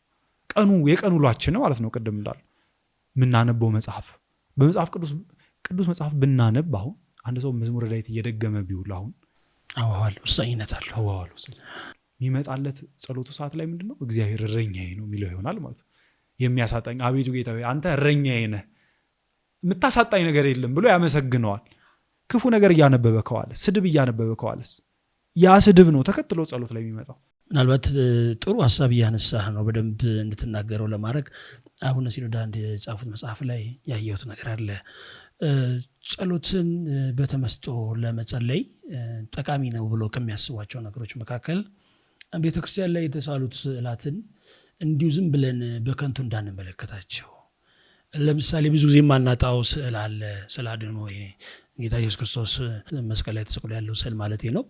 እሱ ላይ ያለውን መከራ፣ ፈስ የነበረው ደሙ፣ ከእጆቹ ከእግሮቹ ግርፋቱ፣ እሱን ወደ ውስጣችን የማስገባቱ ነገር እና ያ ክፉ መንፈስ ሲመጣ በዚህኛው ባየነው ባስተዋልነው ወደ ውስጥ ባስገባ ነው ያን ክፉ መንፈስ መቃወም ጠቀሜታ አለው ብለው ያነሳሉና ምናልባት ከዚህ ከቅዱሳን ስዕላት ውጪ ሌሎች ጠቃሚ የሚባሉ እንደዚህ አይነቱን ክፉ አዋላችን ብለሃል፣ ግን ደግሞ የቆየም ሊሆን ይችላል በሆነ አጋጣሚ ሳንፈልገው በአጋጣሚ ልናያቸው የቻልናቸው ክፉ መንፈሶችን ክፉ ሐሳቦችን በጸሎት ሰዓት ልንቃወምበት የምንችልበት ሌላ የተመስጦ መንገድ ይኖር ይሆን? ሌላ የሚነሳ ነገር ያነሳው ነጥብ በጣም ድንቅ ነጥብ ነው ዲያቆን፣ በጣም እጅግ ድንቅ ነጥብ ነው። የክርስቶስን ሕማም እንደማሰብ ጸሎትን ሊሰበስብ የሚችል ነገር የለም። የተቀበለው መከራ እንደማሰብ ሊሰበስብ የሚችል ነገር የለም። ለዛ ነው አይደለ ቤተክርስቲያናችን እኮ ስታግዘን የሰማይ መስኮት ትላቸዋለች ስዕላትን። ለዛ ነው በሰማይ መስኮት በተባሉ ስዕላት ፊት ምን ጸልየው እንዲያግዙ ደካማ ስለሆነ ስጋችን ሐሳብ ስለሚበተን እንዲያለ ሐሳብ ስለሚመጣብን እንዲያግዘንና መከራ ሕማሙን ማሰብ አንድ ነገር ነው። የተደረገልን የድህነት ስራ ማሰብ አንድ ነገር ነው። ቃለ እግዚአብሔርን ማሰብ ደግሞ ቅድም እያልነው እንደነበረው አንድ ነገር ነው። እግዚአብሔር ማን እንደሆነ በሕይወታችን ማንበብ ቅዱሳት መጻሕፍትን እያነበቡ መዋል በእነዚህ መግራት አእምሯችንን አለ አይደል? አእምሮ የሚገራ ነገር ነው። በምናነበው ነገር እንገራዋለን። የምናየው ነገር ቅዱስ ጎርጎርዮስ ዘኑሲስ የተባለ ታላቅ የቤተክርስቲያናችን አባት ምን ብሎ ይናገራል? የምናየው ነገርን ኢማጂን አለማድረግ አንችልም ይላል። whatever we see we imagine ይላል። የምናየው ነገር መጥቶ አእምሯችን ላይ ምስል መከሰቱ አይቀርም። ስለዚህ መልካም ማየት ማለት ነው፣ መልካም መስማት፣ በሰው ውስጥ ሁሉ ክርስቶስ ማየት። አሁን ለምሳሌ የዝሙት ሐሳብ የሚያስቸግረው ከሆነ አንድ ሰው ሰውን እያየው ያለው እንደ ዝሙት ዕቃ ነው እንጂ እንደ ሰው አይደለም ነው። ክርስቶስም በአንድ ሰው ውስጥ ብናይ ለዝሙት ይነሳሳል አንድ ሰው? አሁን አይነሳሳም እኮ አይደለ? በጣም አዋዋሉ ራሱ በቃ እይታው የህይወት እይታው መቀየር ያለበት። ሰው ሲያይ ማንን ነው ማየት ያለበት? ክርስቶስን ነው ማየት ያለበት። እና ሰውን እንደ ክርስቶስ ቢያይ ሁሉንም ሰው በሰው ውስጥ ያለውን ክርስቶስ ቢመለከት አንድ ሰው ለዛ በዛች ሴት ውስጥ አሁን ለምሳሌ አንድ ሰው የዝሙት መንፈስ አይነሳሳበትም ክርስቶስን በውስጧ የሚፈልግ ከሆነ። እና እንዲህ ያሉ ነገሮችን ማየት፣ ክርስቶስን በሁሉም ነገር ውስጥ ማየት፣ መንፈሳዊ መሆን እና ደግሞ የዲያብሎስን ፈተና ሁልጊዜ ቪጂለንት መሆን አለብን። በንቃት መጠበቅ፣ የዲያብሎስ አጋጣሚዎችን እንደሚጠብቅ ማወቅ አለብን። አንተ እንዳልከው ግን የክርስቶስን ሕማም ማሰብ፣ ቅዱሳት መጻሕፍትን መመርመር፣ ማንበብ፣ አይምሯችንን በእነርሱ መግራት፣ በቃ ሐሳባችን በቅዱሳት መጻሕፍት እንዲገራ፣ ንግግራችን እንዲገራ ማድረግ እጅግ ወሳኝ ነው። መዘከር፣ ውሏችንም ደግሞ እጅግ ወሳኝ ነው። ቅድም እንዳልነው ጸሎት የሚጀምረው 12 ሰዓት ማድረግ ከሆነ ጸሎት 12 ሰዓት አይደለም የሚጀምረው፣ ማታ 12 ሰዓት አይደለም የሚጀምረው፣ ጠዋት ነው የሚጀምረው። ገና ከጸሎት በኋላ ይጀምራል። ውሎ ኢንፍሉዌንስ ይኖረዋል። ስለዚህ የምናየውን፣ የምንሰማውን፣ የምንውልበትን፣ የምንሄድበት ቦታ ራሱ ያ ነው ጸሎት ላይ የሚመጣውና አእምሯችን ወደ ልባችን ቤተ መቅደስ አይደለ? ወደ ቤተ መቅደስ የሚገባውን መጠበቅ፣ እንደውም አክብረን አልፈናል አይደለ? የምኩራብን ሳምንት ማስወጣት አለብን። ሌላው ደግሞ አንድ መፍትሄ ሊሆን የሚችል ነገር ዲያቆን አንተ ካነሳኸው ጋር ምን ማድረግ እንችላለን? ቤተ መቅደስ እንዴት ነው ማንጻት የምንችለው? ልባችን መንጻት አለበት። እነዚህ ሐሳቦች የሚረብሹን ቆሽሿል ውስጣችን ማለት ነው። ንስሐ፣ በንስሐ መናዘዝ እነዚህን ሐሳቦች እና ዲያብሎስ የሚያስበው ምንድን ነው? እኛን በሼም ሊያረቀን ነው የሚያስበው። በቃ አፍረን እንድንርቅ ከክርስቶስ በሰራ ነውም ባልሰራ ነውም ኃጢአት እንደዛ አይደለ? ኃጢአት ስንሰራ የእግዚአብሔርን ምሕረት ያስታውሰናል። ስንበድል ደግሞ ምን ያስታውሰናል? አይ መሐሪ ነው ይለናል። ስንሰራ ደግሞ አይምራችሁም ፈራጅነቱን ያስታውሰናል አይደለ? ምንድነው ከሰራም በኋላ ፈራጅነቱን ያስታውሰናል። ስንሰራ ደግሞ አይ መሐሪ እኮ ነው ግድ የለህም አድርገው ይለናል። ለዛ እንድንደበቅ ነው የሚፈልገው ዲያብሎስ። ያ ሐሳብ እንደመጣብን ማንም እንዲያውቅ በቃ አፍረን እንድንቀር እኛ ምንድነው ማድረግ ያለብን? ወስደን በንስሐ አባታችን ፊት ዝርግፍ ግልጹ እናወጣለን። አሁን አንድ ሰው ብላክሜል የሚሉት ነገር አለ አይደል? አሁን ፈረንጆቹ ማስፈራራት። አሁን ሰው ይህን ምስጢርህን ግልጥ አወጣብሃለሁ እንዲህ ማታረቅ ከሆነ ብሎ አንድ ሰው ሊያስፈራራው ይችላል። ያ ሰው ምስጢሩን ሳያወጣበት ሰውየው በፈቃዱ ሄዶ ምስጢሩን ግልጽ ቢያወጣ የራሱ ሚዘው ነገር ይኖር ነፃ ወጣ። እና ዲያብሎስም እንዲህ ያለ ሐሳብ እንዳያሰቃየን ቀድመን እንዲህ ያለውን ፈተና በማን ፊት እንዘረግፈዋለን? በንስሐ አባታችን በክርስቶስ ፊት ማለት ነው። በእሳቸው ውስጥ ክርስቶስ ስለሆነ እሳቸው መፍትሄ ይሰጡናል፣ ቀኖና ይሰጡናል። እንደ ስግደት ያለ ቀኖና አሁን ያ ያግዘናል በጣም ከእንደዚህ አይነት ጾሮች ማለት ነው፣ ከእንደዚህ አይነት ፈተናዎች እና በእንዲህ አይነት መልኩ የሚረብሹን ሐሳቦች ማሸነፍ እንችላለን። ግን ማወቅ ያለብን ምንታገላቸው አይደሉም። እነዚህ ሐሳቦች ከኛ አይደሉም፣ ደግሞ ይመጣሉ፣ አይቆሙም፣ ሁልጊዜ ይመጣሉ። ሲመጡ መበርታትን ያለብን በክርስቶስ ተስፋ እያደረግን ጸንተን ነው መቀጠል ያለብን እንጂ የነሱ መምጣት ከጸሎት ሊያርቀን አይገባም። የተለያዩ ሰዎች ጸሎት ላለማድረግ የሚሰጧቸው የተለያዩ ምክንያቶች አሉ እና እነዚህ ምክንያቶች እንዴት ነው የምትመለከተው? ጥቂት ምክንያቶችን አንስተን መወያየት እንችላለን እና እንዴት ልክ እንዳልሆኑ እንዴት ስሁት እንደሆኑ መመልከት እንችላለን። የመጀመሪያው ኃጢአተኛ ነኝ እኔ ጸሎት ማድረግ አይገባኝም የሚል ሐሳብ አንስቶ አንዳንድ ሰው ጸሎት ላለማድረግ ምክንያት ሲሰጥ እንመለከታለን። ለዚህ ይሄ የሚመነጨው ከተሳሳተ አረዳድ ነው። ጸሎትን እንደ ሽልማት ከመቁጠር ጸሎት ለጻድቃን የምትሰጥ ሽልማት አይደለችም።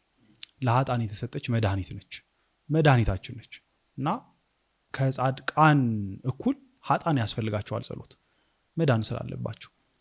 እና ጸሎት ሽልማት አይደለችም። ኃጢአተኛ ስለሆንን ነው እንደውም ጸሎት ማድረግ ያለብን። እና ብዙዎቻችን በኃጢአት ምክንያት ከጸሎት እንርቃለን። በጸሎት ምክንያት ነው ከኃጢአት መራቅ ያለብን። ግን ጸሎት በማድረጋችን ከኃጢአት ልንድን ይገባል። ስለዚህ አንዳንዶች ብዙ ጊዜ በቃ እኔ ኃጢአተኛ ነኝ፣ እንዴት ብዬ በእግዚአብሔር ፊት እቆማለሁ፣ እንዴት እጆቼን ወደ እግዚአብሔር ዘረጋለሁ ይላል። ወደ እግዚአብሔር መዘርጋት ያለብን እጆች ባለመድኃኒት ጋር ሄደው የታመመ ሰው ነው አይደል? ሐኪም ቤት ሄደው እኮ የታመመ ሰው ነው፣ በሽተኛ ሰው ነው የሚሄደው። ስለዚህ ድህነት ስላለ በጸሎት መድኃኒት ክርስቶስን ስለምናገኝ ልንጸልይ ይገባል። ስለዚህ መረዳት ያለብን ጸሎት ለኃጢአተኞች የተሰጠች መድኃኒት እንጂ ለጻድቃን የተሰጠች ሽልማት አይደለችም። እና ኃጢአት ከጸሎት ሊያግደን አይገባ በፍጹም በፍጹም። ጸሎት ግን ከኃጢአት ልታስቆመን ይገባል። ስለዚህ ይሄ መጀመሪያው ምክንያት ነው። ምናልባት ብዙ ሰዎች ይህን ነገር የሚያነሱት ለምንድን ነው መሰለህ? አሁን ካነሳው ነጥብ አንጻር እኔ ኃጢአተኛ ነኝ የሚለው ነገር እግዚአብሔር የኃጥአንን ጸሎት አይቀበልም ከሚል ሐሳብ የተነስቶ ነው። ምናልባት እሱ ላይ ሐሳብ ካለ የጠፋው ልጅ ታሪክ ሉቃስ 15 ላይ እንመልከትና የጠፋው ልጅ በድሎ ከአባቱ ርቆ ከሄደ በኋላ በጭቃ ውስጥ ባሳማ በሪያዎች መሃል ሆኖ በእነሱ ቆሻሻ አድፎ ከዛ በንስሐ መመለስ ጀመረ። እኔ ወደ አባቴ እመለሳለሁ፣ አገልጋይ እንኳን ከዚህ አሳማዎች የተሻለ ይበላል፣ ከነዚህ አሳማዎች እንኳን የተሻሉ ይበላሉ በአባቴ ቤትና ለአገልጋይ ሆናለሁ ለአባቴ ልጁ ባልሆን ብሎ መመለስ ጀመረ። ገና አልታጠበም እኮ የሪያ እዳፊ አለበት፣ ቆሽሿል። ገና ቀድሞ ከነበረበት ገና እየመጣ ነው። በሩቅ ሳለ አባቱ አየው፣ እየሮጠም ወደሱ ሄደ፣ አቀፈውም ነው የሚለው አይደል? እና እግዚአብሔር ይሰማል የኃጢአተኞችን ጸሎት። የእውነተኛ መመለስ ሲኖር ይፈልጋል መመለሳቸውን። ጸሎት እኮ መመለሻ ነች እኮ። ለዛ እኮ ነው ጸሎት መመለሳችን የሚጀምረው፣ ንስሐ የሚጀምረው በጸሎት ነው። አሁን አንዳንድ ሰው የሚያስበው በቃ ንጹህ ሆኜ ታጥቤ ጨርሼ ነው በቃ እግዚአብሔር ጋር መሄደው። ንጹህ አንሆንም ያለ ጸሎት። ንስሐ የምትጀምረው ጸሎት በማድረግ ነው። እና ስለዚህ በደልን አምኖ ድክመትን አውቆ መቅረብ ካለ ግን እግዚአብሔር ጸሎትን ይቀበላል። በጣም ልክ። ጸሎት እንዳልነው ደግሞ ልመና ብቻ አይደለም። አሁን እኮ ይሄም እይታ የሚመጣው ከምንድን ነው? አይ መጠየቅ ነው እግዚአብሔርን ማናገር ነው ጸሎት። እንዴት አድርጌ ልመለስ ጌታ ሆይ? ድምፁን መስማት አይደል? ስለዚህ በቃ ድምፁን ለመስማት ነው የምንሄደው። ድምፁን ለመስማት ምንም ነገር ሳንጠብቅ ማለት ነው። እሱ በደለኞች ናቸው አይልም፣ ኃጢአተኞች ናቸው አይልም። ሁላችንም በፊቱ በድለናል፣ ይሰማናል እኛን ሁላችንንም። ግን አይንቅም እግዚአብሔር፣ ኃጢአተኛውን አይንቅም። እንደውም ለኃጢአተኛው እኮ የእግዚአብሔር ጸጋ ትበዛለች አይደለ? ቅዱስ ኤፍሬም እኮ እንደዛ ነው የሚለው፣ በየትበዝህ ጸጋ እግዚአብሔር አይደለ? ኃጢአት ባለችበት በዛች ቦታ ጸጋ እግዚአብሔር ይበዛል። ምክንያቱም ኃጢአተኞች ናቸው የእግዚአብሔር ረዳትነቱ የሚያስፈልጋቸው በብዛኛው። እና ይረዳናል፣ ይሰማናል፣ ወደ ትክክለኛው ጸሎት ይመራናል። እና ኃጢአት በፍጹም ምክንያት ልትሆነን አይገባ። የዛ ሰው መቆሸሹ ምክንያት አልሆነም ነበር ወደ አባቱ ለመመለስ አይደለ? አባቱ እስኪመለስ እኮ አልጠበቀው። እኛ ኃጢአት ውስጥ ራሱ እያለን በቃ ለመመለስ ፈቃደኛ እንሆን፣ እየበደልን ራሱ እንጩህ ወደ እግዚአብሔር። እሱ በቃ ይመጣል ወደኛ፣ እግዚአብሔር ይሮጥና ይመጣና ከዛ ኃጢአታችን ያላቅቀናል። እንደዛ ነው የሚያደርገው እግዚአብሔር። እና ያ ምክንያት አይሆነንም። የመጀመሪያው እንዲህ ነው። ሁለተኛው ደግሞ ብዙ ሰው ጊዜ የለኝም ይላል። ስራ አለብኝ፣ ትምህርት አለብኝ፣ ማህበራዊ ህይወት በቃ ከጓደኞች ጋር ከቤተሰብ ጋር። እና ይሄ ጸሎትን እንደ ተጨማሪ ነገር ከማየት የሚመጣ ነው፣ ትርፍ አድርጎ ከመመልከት የሚመጣ ነው። ሌሎች ነገሮችን ዋነኛ ነገር አድርገው ጸሎትን ተጨማሪ ነገር የማድረግ ነገር። ኤግዛክትሊ። እና አንድ ሰው አሁን በጣም ቢዚ ሆኖ ስራ ላይ በጣም በቃ ብዙ ስራ ኑሮበት አይ መተንፈስ አልችልም በጣም ብዙ ስራ አለብኝ ይላል አይልም አይደል? ይሞታል ካልተነፈሰ። ጸሎት የነፍስ እስትንፋሷ ነው። ነፍስ የምትተነፍሰው በጸሎት ነው። እና በቃ እንሞታለን በመንፈስ ማለት ነው። አስፈላጊ ነው ጸሎት፣ የስትንፋስ ያህል አስፈላጊ ነው። ኦክሲጅን እንደምንስበው ሁሉ አስፈላጊ ነው። ሰውነታችን በጣም አስፈላጊ ከመሆኑ የተነሳ የእኛን ፈቃድ አይጠይቅም አይደል? ሳንፈልገው ነው በቃ ተቆጣጥረ ነው አይደለም ምን ተነፈሰው። እና እጅግ በጣም አስፈላጊ ነው። እግዚአብሔርን መውደድ የሚፈልግ ሰው ሁሉ ጸሎት ያደርጋል። በቃ አባቱን መውደድ የሚፈልግ ሰው ሁሉ ጸሎት ያደርጋል። እና ለጸሎት ጊዜ ማግኘት አይደለም። አሁን አብዛኞቻችን ለጸሎት ጊዜ አጣው እንላለን። ጊዜ ማበጀት ነው ያለብን። ከስኬጁላችን ላይ ጊዜ በቃ ማበጀት ለጸሎት። ሌላው ነገር ጊዜ እንፈልግለት፣ ለጸሎት ግን ጊዜ ፈጥረን መጸለይ አለብን። ለፈጠረን እግዚአብሔር፣ ጊዜ ለሰጠን እግዚአብሔር ጊዜን መስጠት አለብን እና ጸሎት ቀዳሚ ነው፣ ከሁሉም ነገር ቀዳሚ ነው። ይህንን መረዳት በጣም ያስፈልጋል እና ከእንዲህ ካለ የስህተት አመለካከት ስለሚመጣ ማስተካከል አለብን። ይህንን ማስተካከል አለብን። ሌላው ደግሞ አንዳንድ ሰው ምን ብዬ መጸለይ እንዳለብኝ አላውቅም። ምን ብዬ ነው የምጸልየው? በቃ አንደበቴ ጎልዳፋ ነው፣ በቃ በደንብ መናገር አልችልም፣ ቃላት አይሰምሩልኝም፣ አንደበተ ርቱዕ አይደለሁ ይላል። ዲያቆን አንተ እንደምታውቀው እግዚአብሔር ይህንን አይደለም ከኛ የሚሻው። እግዚአብሔር አንደበተ ርቱዓን ሁኑ በጸሎት ጊዜ አላለም፣ በልባችሁ ወደ እኔ ጸልዩ ነው ያለው። ሉቃስ ላይ ደጋግመን ያነሳ ነው። በዚህ ውይይታችን የቀራጩን ታሪክ ስንመለከት እጅግ በጣም ያማረ የረዘመ ብዙ ረቂቅነት ያለው የረቀቀ ቃላትን እንኳን አይደለም የተናገረው። ጌታዬ ኢየሱስ ክርስቶስ እኔ ኃጢአተኛውን ማረኝ አይደል ያለው። ትልቅ ቃል፣ በጣም ጥልቀት ያለው ቃል እና ርቀትን አንደበተ ርቱዕነትን አይደለም የሚፈልገው እና ይሄ ኤክስኪውዝ ሊሆን አይችልም። እና ጸሎት አንዳንድ ጊዜ ንግግር ብቻ ደግሞ አድርጎ ከመውሰድ የሚመጣ ስህተትም ነው። ጸሎት እኮ ንግግር አይደለም። ዝም ብለን እኮ ጸሎት እናደርግ እንችላለን። ምንም ቃል ሳያስፈልግ ለእግዚአብሔር እግዚአብሔርን በማሰብ ውስጥ ዝም ማለት ጸሎት ነው። ቅዱስ ይስሐቅ ሶርያዊ እንደዛ ይላል። ማር ይስሐቅ ምን ይላል? በእግዚአብሔር ፊት በዝምታ መቆም፣ ምንም ሳይናገሩ በዝምታ መቆም ጸሎት፣ ሌላ ሐሳብ ሳያስቡ ጸሎት ነው ይላል። ይህንን እናጣለን። ቃል ብናጣ ዝምታችንን ማን ይወስድብናል? እና ይህንን ማድረግ እንችላለን። እግዚአብሔር እንኳን ቃላት አይደለም፣ እግዚአብሔር እኮ የልባችንን ድምፅ የሚሰማ ነው። የነፍሳችንን ጩኸት ቃል ሳናወጣኛ እግዚአብሔር ያውቃል። ትርታችንን እግዚአብሔር ይሰማዋል፣ እንደ ድምፅ ይሰማል፣ እንደ ልመና ይቀበለዋል። እግዚአብሔር ሲቃችን ለእግዚአብሔር የሚሰማውን እና ያውቃል እርሱ። ስለዚህ ጸሎት ማድረግ የምንችለው እንዴት ነው? ዝም ቃል አይኑረን፣ እሱ ጋር እንሄድ፣ ዝም ብለን በፊቱ እንቁም፣ ድምፁን እናድምጥ። እና ቃል አላመረልኝም፣ ምን ማለት እንዳለብኝ አላውቅም፣ ሰበብ ሊሆን አይችልም። እና እንደውም ምን ማድረግ እንችላለን? መማር ጸሎት። አሁን መዝሙረ ዳዊት ያልነው ለዛ ነው። መዝሙረ ዳዊት መጸለይ፣ እንዴት መጸለይ እንዳለብን ያስተምረናል። አሁን ዘበሰማያት መድገም፣ ውዳሴ ማርያም መድገም፣ እነዚህን ጸሎታት ስንማር ስንደግም ስንጸልያቸው እንዴት መጸለይ እንዳለብን እንማራለን እና በዚህ መጸለይ እንማራለን። እና ቅዱስ እንጦንስ ታላቁ መነኩሴ ቤተክርስቲያናችን አባት ምን ይላል? አትጨነቅ፣ በቃ አንደበትህ ባያምርልህ፣ ቃላትህ ባይሰናዱልህ፣ ባይሰምሩልህ አትጨነቅ፣ የልብህን ትርታ የሚሰማ እግዚአብሔር አለ ይላል። እና እግዚአብሔር የሚሰማ ስለሆነ ጊዜ እንስጠው፣ በዝምታ እንቁም፣ ያንንም ይሰማል። ይሄም ለእግዚአብሔር ምንድነው? ጸሎት ነው። ይህም ጸሎት ነው እና ይህንን ማወቅ ያስፈልጋል። አንዳንድ ሰው ደግሞ ሐሳቤ ይበተናል ይላል። ከሐሳቤ ስለሚበተን እኔ ምን ዋጋ እያገኘሁበት አይደለም። ልክ ጸሎት ሳደርግ ወይ ክፉ ሐሳብ ይመጣብኛል ይላል፣ ወይ ሐሳቤ ይበተናል እና ምንድነው ማድረግ ያለብኝ ይላል።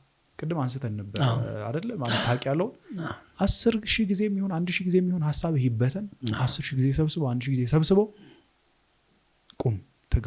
እሱንም ድል መንሳት ራሱ መቻል ትልቅ ነገር ይመስለኛል። ትልቅ ነገር ዋጋ አለው በእግዚአብሔር ፊት፣ ዋጋ ያሰጣል በእግዚአብሔር ፊት እና ያንን ማሰብ ያስፈልጋል። እና ሐሳብህ ሳይበተን መጸለይ ከፈለክ ይላል ቅዱስ ይስሐቅ ሶርያዊ፣ ሐሳብህ ሳይበተን መጸለይ ከፈለክ መቼም አትጸልይም፣ ሳትጸልይ ትሞታለህ ይላል። ሳንጸልይ ልንሞት ነው ማለት ነው። ይሄ እስኪ ነገ የሚለው የዲያብሎስ ማታለያ ነው። እንደውም ቅዱስ ባስልዮስ ዘቂሳርያ ሌላኛው ወደ መጨረሻው ምክንያት እንግባና ሰዎች የሚያቀርቡት ሌላኛው ምክንያት ምንድን ነው? ነገ ይላሉ። አይ ነገ ጀምራለሁ። ሐዋርያው ቅዱስ ጳውሎስ እንዳለው የመዳን ቀን ዛሬ ነው። በቃ ድነታችን የሚጀምረው ዛሬ ነው፣ ነገ አይደለም። እና ነገ የምትለው የዲያብሎስ ማታለያ ነች። እና አሁን ነው መጀመር ያለብን። ቆይ ነገ ማለት የለብን። መጸለይ ከፈለግን፣ ጽድቅን ከፈለግን አሁን ነው መጀመር ያለብን። እና ይህንን አስበን ያለ ጸሎት ደግሞ ድነታችን አይጀምርም። ይህን አስበን መጀመር አለብንና እነዚህ ምክንያቶች ካየናቸው ውሃ የሚያነሱ አይደሉም። እግዚአብሔርን አባትን ላለማውራት ምን ውሃ የሚያነሳ ምክንያት ማግኘት እንችላለን? ምን ምክንያት አባትን እያየነው ያለነው እኮ እንደ ሸክም ስለሆነ ነው፣ እንደ ዲዩቲ እንደሆነ እንደሚፈጸም ግዴታ እያየነው ስለሆነ ነው። አባት እኮ ነው እግዚአብሔር፣ የሚወደን አባት። ልጆቼ ኑ ላድምጣችሁ፣ ኑ ሸክማችሁን እኔ ጋር ጣሉ እያለን ነው። እና ይሄ ሸክም የሚቀልልን በጸሎት ነው። አንዳንድ ሰው አሁን በቃ እኔ ንጹህ ሆኜ እግዚአብሔር ጋር ሄዳለሁ፣ ጊዜ አግኝቼ እግዚአብሔር ጋር ሄዳለሁ ይላል። ወይ ሀሳብ የተሰብስቦ ሀሳብ መሰብሰብ የሚመጣው ጊዜ ማግኘት የሚመጣው ንጹህ መሆን የሚመጣው በጸሎት ነው። ጸሎት ስንጀምር ነው እነዚህ ሁሉ ነገሮች የሚቃኑልንና እነዚህ ምክንያቶች ውሃ አያነሱም።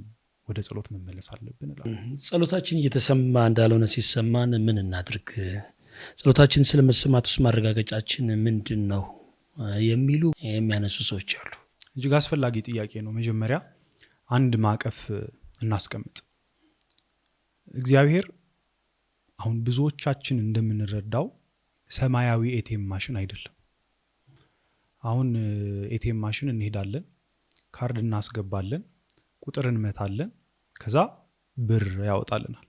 ካላወጣስ ችግር አለ ማለት ነው። በቃ ግዴታው ነው ኤቲኤም ማሽኑ ብሩን ማውጣቱ ግዴታው ነው ብለን እናስባለን። ወይም ደግሞ በልጅነታችን ያየነው ፊልም ነበር አይደለ? ይሄ አላዲን የሚል ፊልም ነበር እና ጂኒው አለ። ይሄ ማንቆርቆሪያውን ስናሸው የሚወጣ አንድ መንፈስ ምንጠይቀውን ነገር ሁሉ ይሰጣል። በቃ ግዴታው ነው፣ ታስሯል አይደለ? እና የአብዛኛው ሰው አረዳድ ከፊልሙ ከሆነ አላውቅም ይፈጥራል አይደለ? በልጅነት ስለሆነ አላውቅም። እንደዚህ አይነት አረዳድ አለ። በቃ እግዚአብሔር ሰማያዊ ኤቲኤም ይመሽን በቃ እንዲህ አድርግልኝ ካልሰማኝ በቃ ችግር አለ ወይ ከኔ ወይ ከሱ ችግር አለ ማለት ነው ብለን እናስብ። እግዚአብሔር ኃያል አምላክ ነው፣ ሶቨሪን አምላክ ነው፣ ሉዓላዊ አምላክ ነው። ፈቃድ አለው እግዚአብሔር፣ የራሱ ፈቃድ አለው። የእኛን ዊሽ ግራንት ለማድረግ አይደለም ያለው እግዚአብሔር፣ እኛ የእሱን ፈቃድ ለመፈጸም እንጂ እሱ የኛን ፈቃድ ለመፈጸም አይደለም ያለው። ስለዚህ ምን ለምነው ነገር መጠንቀቅ አለብን ነው። ጸሎት ያልተሰማም ስንል እግዚአብሔር ለምን አብሮኛ አልሆነም እንጂ ልመናዬን ካልሰማኝ ብለን አንዳንዴ በቃ ግዴታ ያለበት ይመስላል አይደለም? እንደዛ ብለን የምናስበው አስተሳሰብ አለ። ስለዚህ እሱን ማስተካከል ያስፈልጋል። አባቶቻችን ግን ምክንያት ያስቀምጣሉ። አሁን እግዚአብሔር ልመናን የማይሰማበት ምክንያቶች አሉ ብለው ያስቀምጣሉ። የመጀመሪያው ተላጽቆተ ስዕል ይሉታል የኛ አባቶች በመጽሐፈ መነኮሳት ላይ።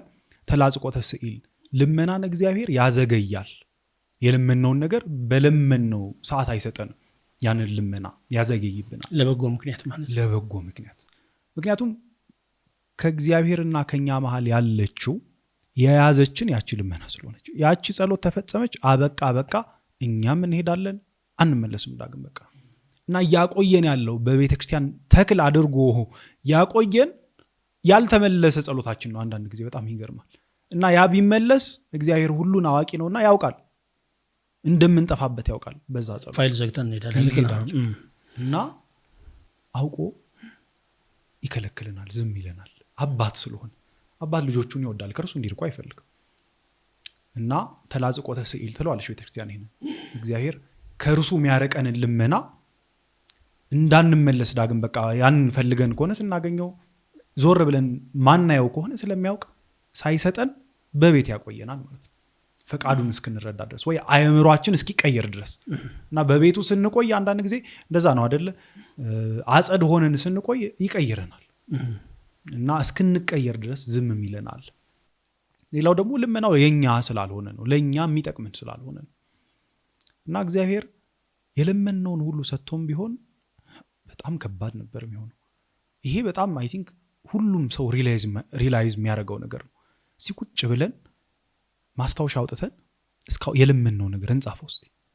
እንዴት ያለ በጣም እንደ ሰው ልጅ ሰልፍ ሳቦታጂንግ እና ሰልፍ ዲስትራክቲቭ የሆነ ራሱን በራሱ ማጥፋት የሚወድ ይሄ ምንድነው? ከእንስሳት መደብን መድበው እንስሳ የለም። በቃ ለራሱ ኢንተረስት ማያስብ አለ አይደል? በቃ የገዛ ጥፋቱን እንደ ሰው ልጅ ማያሳድድ በቃ የሚያሳድድ አካል እኮ የለም። በቃ እሳት እየተከተልን በቃ ጥፋታችንን እናሳድዳለን። እግዚአብሔር ከዛ እኮ ነው የሚጠብቀን። እና አንዳንዴ መዝሙረ ቅዱስ ዳዊት ስለ እግዚአብሔር ሲናገር ያው ስለ ዳዊት መዝሙር ተናግረን የለ እግዚአብሔር መሸሸጊያዬ ነህ ይለዋል። እግዚአብሔር መሸሸጊያዬ የሆነው ባይዞይ ከውጪ ዓለም ከክፋት ምናምን አይደለም፣ ከገዛ ከንቱ ፍላጎታችን ራሱ እግዚአብሔር መሸሸጊያ ነው።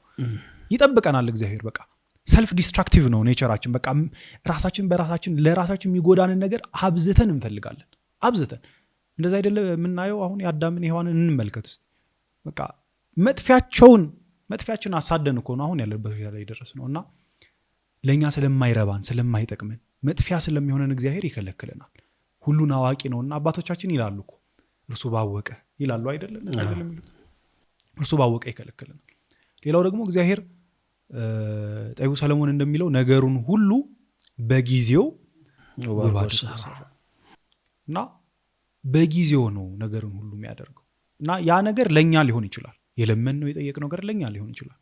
ግን ጊዜው አልደረሰ ይሆናል፣ ለመሸከም ጫንቃው የለን ይሆናል። ያ ቢመጣ በህይወታችን ብዙ ነገር ማይሆን ነገር ሊፈጠር ይችላል። በትክክለኛው ጊዜ እንደዛ ነው አይደል? እሳቱ እኮ በትክክለኛው ጊዜ ሲመጣ ምግብ ማብሰል ይችላል፣ ማሞቅ ይችላል። በተሳሳተ ቦታ በተሳሳተ ጊዜ እሳት ቢመጣ ደግሞ ቤት ሊያነድ ይችላል፣ ሊያጠፋ ይችላል። እንዲህ ነው እግዚአብሔር ስለሚያውቅ በተሳሳተ ጊዜ የለመነውን ልመና በትክክለኛው ጊዜ ይሰጠናል። የማይረሳ አምላክ ነውና አስተዋሽ አምላክ ነውና ስለዚህ በእነዚህ ምክንያቶች እግዚአብሔር ልመናችንን ሊያዘገይ ጸሎታችንን ሊያዘገይ ይችላል። ማወቅ ያለብን ግን እግዚአብሔር ሁሌ ይሰማል፣ ሰምቷል። ሁሌ እግዚአብሔር ያልሰማበት ጊዜ የለም። እግዚአብሔር ጆሮን ይዞ አልሰማም አይልም። ተከለከልም ማለት አልሰማንም ማለት አይደለም። አባት እኮ ልጁ በጣም ማይጠቅመውን ነገር ሲጠይቀው ይሰማዋል እኮ። ስለ ልጁ ይረዳል። እንደውም ይሄ ልጅ እንዴ ምን ላይ ነው ሐሳቡ ያለው ቢለውን ይረዳል። ከለከለው ማለት አልሰማውም ማለት ነው። አውቆ የተሻለውን ከለከለው ለእርሱ። ስለዚህ በእነዚህ ምክንያቶች እግዚአብሔር አይሰጠንም፣ አንዳንድ ነገሮችን ይከለክለናል፣ ዝም ይለናልና የእግዚአብሔር ዝምታው ስራ እንደሆነም ደግሞ ማሰብ ያስፈልጋል ይመስለኛል። እኛ እንደ ሰውኛ ነው ነገሩን እየተረዳ ያለ። በጣም ሰው በጣም ደካማ ፍጡር። እኔ እናንተ በቃላችን የተነጋገርነው ዲያቆን በዝምታችን ምን ማድረግ እንችላለን? ከውስጣችን የወጣ ነገር ማድረግ እንችላለን። በዝምታ አሁን እኔ ወደ ውስጥ ዝም ብዬ የሆነ ነገር ላደርግ እችላለሁ። ዝም ብዬ የሆነ ነገር በውጭ ያለ ነገር ምን መለወጥ እችላለሁ? እግዚአብሔር ግን በዝምታው ብዙ ነገር የሚቀይር አምላክ ነው። ዝምታው መከልከል ማለት አይደለም። ይህንንም ማወቅ አለብን። የጸሎቱ መዘግየት ቀርቷል ማለት አይደለም። ቢቀርስ ደግሞ ይሄ ትልቅ ትምህርት ያስተምረናል። እግዚአብሔርን መፈለግ ያለብን ለሚሰጠው ጸጋ አይደለም፣ ለሚያደርግልን ነገር አይደለም። ስለዚህ እግዚአብሔር ያንን ሊያስተምረን ዝም ይለናል። ሁልጊዜ እየሄድን የሥጋ ምኞት የሥጋ ፍላጎት ምን ጠይቀው ከሆነ እርሱም ማንፈልገው ከሆነ እርሱም መፈለግ እስክንማር ድረስ ምን ያደርገናል? እግዚአብሔር ዝም ይለናል፣ ይከለክለናል። ምክንያቱም ጸሎት እንዳልነው የእግዚአብሔርን ጸጋ መፈለግ አይደለም፣ ማንም መፈለግም እግዚአብሔር ራሱን መፈለግ ስለሆነ ስለዚህ ይህንን እንድናውቅ ብሎ እግዚአብሔር ዝም ሊለን ይችላል። ጸሎታችን ላይመለስ ይችላል። በእነዚህ ምክንያቶች ጸሎታችንን ዝም ሊለን ይችላል። ይሄ የተስፋ መቁረጥ ምክንያት ሊሆን አይገባ። እንደውም አባቶች፣ የቤተክርስቲያናችን አባቶች፣ በተለይ የበረሃ አባቶች፣ መነኮሳት፣ ገዳማውያን እነ ማር ይስሐቅ በመጽሐፈ ፊልክስዩስም ተጽፎ የምናገኘው ነገር አለ። ዝም ሲልህ እግዚአብሔር ይላል ጸሎቴ ያልተመለሰ ሲመስልህ ከምንም ጊዜ በላይ ቅርብህ ነው ብሎ ይናገራል። ቅርብህ ነው እግዚአብሔር፣ እያየህ ነው እግዚአብሔር። እሱን ነው ጸጋውን ነው የምትፈልገውን እየለየህ ነው እግዚአብሔር፣ እያዘጋጀህ ነው ይላል። እና አንዳንዴ ደግሞ በመንፈሳዊ ሕይወታችን እንዘገያለን አይደለ? ክርስቶስን መከተል ነው እና አንዳንዴ አንሮጥም። ብዙ ነገር የሥጋ ምኞታችን ያስቀረናል እና ምን ያደርጋል? አውቆ ጌታችን ዝም ይልና ራቅ ብሎ ይቆማል። እንሮጣለን ወደሱ። ከዛ የመንፈስ ሙቀት በውስጣችን ይቀጣጠላል፣ ናፍቆት ይቀጣጠላል፣ ጌታን ማውራት። ያኔ ወደሱ እንቀርባለን ማለት ነው። እና የእግዚአብሔር ዝምታው መቀዝቀዙ አሁን የቀዘቀዘ ሲመስለን፣ ዝም ያለ ሲመስለን፣ ጸሎታችን አሁን እየተሰማ ያልሆነ ሲመስለን ያኔ ከምንም በላይ እየተሰማ ነው ጸሎታችን። እኛ ብቻ እንበርታ። የደረቀ ጸሎት ይሁን አሁን እየተሰማን ሳይመስለን ምንጸልይ። እንዲህ ያለው ጸሎት እጅግ በጣም ትልቅ ዋጋ አለው። ቅድም ያነሳ ነው ነበር አይደለ? ከሩቅ የመጣ ወዳጅና ቅርብ ያለ ወዳጅ። አሁንም ደግሞ እስቲ አሁን ኢሞሽናሊ በቃ እግዚአብሔር መኖሩን እያሳየን ብንጸልይና ደግሞ ምንም ሳይሰማ በቃ ዝም ብሎን ሳናውቀው ብንጸልይ የትኛውን ነው እሱ ዋጋ የሚሰጠው? ሁለተኛውን ነው አይደል? ታግለናል በጣም በቃ እና ያን ዋጋ የሚሰጠው ነገር ስለሆነ በዝምታ ውስጥ እግዚአብሔር እየሰማን ባልመሰለን ሁኔታ ውስጥ ሁላ እያለን ልንጸልይ ይገባል። ትልቅ ዋጋ ስላለው ልንጸልይ ይገባል። መልካም ዲያቆን እስጢፋኖስ፣ የሀሳባችን መቋጫ የምናደርገውን አንድ ጥያቄ ልስጥህና እንጨርስ። በጸሎት ህይወታችን እንዴት እንደግ? የጸሎት ህይወታችንን ለማሻሻል ምን አይነት ህጎችን ብንከተል መልካም ይሆናል? ህይወት ባለው ሰው በእርግጥ ቢመለስ በጣም መልካም የሚሆን ጥያቄ ነው። ህይወት ካሉት አባቶቻችን የተማርኳቸውን ያገኘኋቸውን ጥቂት ነገሮች ብዬ እኔም ላብቃ። አሁን በምኖርበት በዚህ በሞደርን ዓለም ላይ ፐርሰናል ባውንደሪ የሚል ነገር አለን አይደለ? ቀይ መስመር እናሰምራለን አሁን ሰዎች ጋር እንዲህ እንዳታናግረኝ አሁን ምን አለፍክ ቀይ መስመር አለፍክ ብለን ሰው መሃል ባውንደሪ እናስቀምጣለን። ከዚህ ሰዓት በኋላ አሁን ሰው ቢደውልልን 5 ሰዓት 6 ሰዓት ማታ ላይ አሁን አንዳንዴ ምን ፈቅድላቸው ሰዎች አሉ። ግን አይ አሁን መስመርህን አለፍክ እንላለን። በዚህ ሰዓት እንዴት ይደወላል ብለን መስመር እናሰምራለን። ስለዚህ ያን ከሰመርን ማንም ሰው አይደውልልንም ከዛ ሰዓት በኋላ ወይ በዛ መልኩ አያናግረንም። አሉን መስመሮች አሉ፣ ባውንደሪዎች እናበጃጃለን። ይሄ ድንበር እናበጃለን። በመንፈሳዊ ህይወታችንም ያን ድንበር ማበጀት አለብን። ማንም የማይጥሰው እኛ ራሳችን ማንጥሰው በቃ ለጸሎት ጊዜ መስጠት አለብን። ጸሎት ብዙ ሰው እንደሚያስበው አሁን በእግዚአብሔርና በነፍሳችን መካከል የፍቅር ግንኙነት ነው ያለው። እግዚአብሔር የነፍሳችን ሙሽራዋ ነው አይደል? ክርስቶስ ሙሽራችን አይደለም? እና ትዳር እኮ የሚሰራው ዝም ብሎ ፍቅር ትዳርን አያሰራውም አይደል? እወድሻለሁ እወድሃለሁ መባባል አይደለም ትዳር የሚያሰምረው፣ ኮሚትመንቱ ነው፣ መሰጠቱ ነው፣ ዴዲኬሽኑ ነው አይደል? ስለዚህ በእግዚአብሔርና በእኛ መሃል ባለ ግንኙነትም ዴዲኬሽን ኮሚትመንት ያስፈልጋል። የሆነ ያህል ሰዓትን ለማንና ለማን መቀደስ? ለእግዚአብሔርና ለእግዚአብሔር መቀደስ ማለት እንደምናውቀው መለየት አይደለ? መለየት በቃ ለእግዚአብሔር ብቻ መለየት፣ ማንም ማይነካው ባውንደሪ፣ ስፒሪቹዋል ባውንደሪ ማለት ነው። እና የሆነ ሰው ሊደውልን ቢያስብ አይ እሱ እኮ በዚህ ሰዓት ምን እያደረገ ነው? ጸሎት እያደረገ ነው፣ አትደውሉለት። በቃ ማንም አያፈርሰው። እኛ እንኳን ብንታመም ብንደክም በቃ ጥሩ ስሜት እየተሰማን ባይሆን ማንተወው የጸሎት ጊዜ ያስፈልገናል። የመጀመሪያው ኮሚትመንት ነው ጸሎት። በቃ ስሜት ላይ ሰማን ይችላል እንጸልይ፣ ደብሮ ሊሆን ይችላል ያኔ እንጸልይ፣ ከፍቶ ሊሆን ይችላል ያኔ እንጸልይ። በቃ የነገሮች ሁሉ መፍትሄ አድርጎ ማቅረብ ነው። ደግሞ ሊሆን ይችላል እንጸልይ። በቃ በምንም ሁኔታ ውስጥ ማይቀየር የጸሎት ጊዜ ሊኖረን ይችላል፣ ይገባል ከእግዚአብሔር ጋር። በቃ ባሁን ማንም ራሳችንን ጨምሮ ማለት ነው ማን ቀይረው። የመጀመሪያው ብዬ ማስበው ይሄ ነው። ያንን ጊዜ ለማን ቀድሶ መስጠት? ለእግዚአብሔር መስጠት። እቺ ከአምላኬ ጋር የምነጋገርባት ጊዜ ነች ብሎ መስጠት እና ይሄ በጣም ብዙ ነገሮችን ይፈታል። ይሄ ፍራጃይል አይሆንም ጸሎታችን። ይሄ አንዴ የሚበራ አንዴ የሚጠፋ አይሆንም ማለት ነው። በቃ ወደ ላይ ወደ ታች የሚል ጸሎት አይሆንም። ስለዚህ ያንን ከምንም በላይ ማስተካከል ያስፈልጋል። ያንን ማስተካከል ያስፈልጋል። ለጸሎት ጊዜ መወሰን ያስፈልጋል።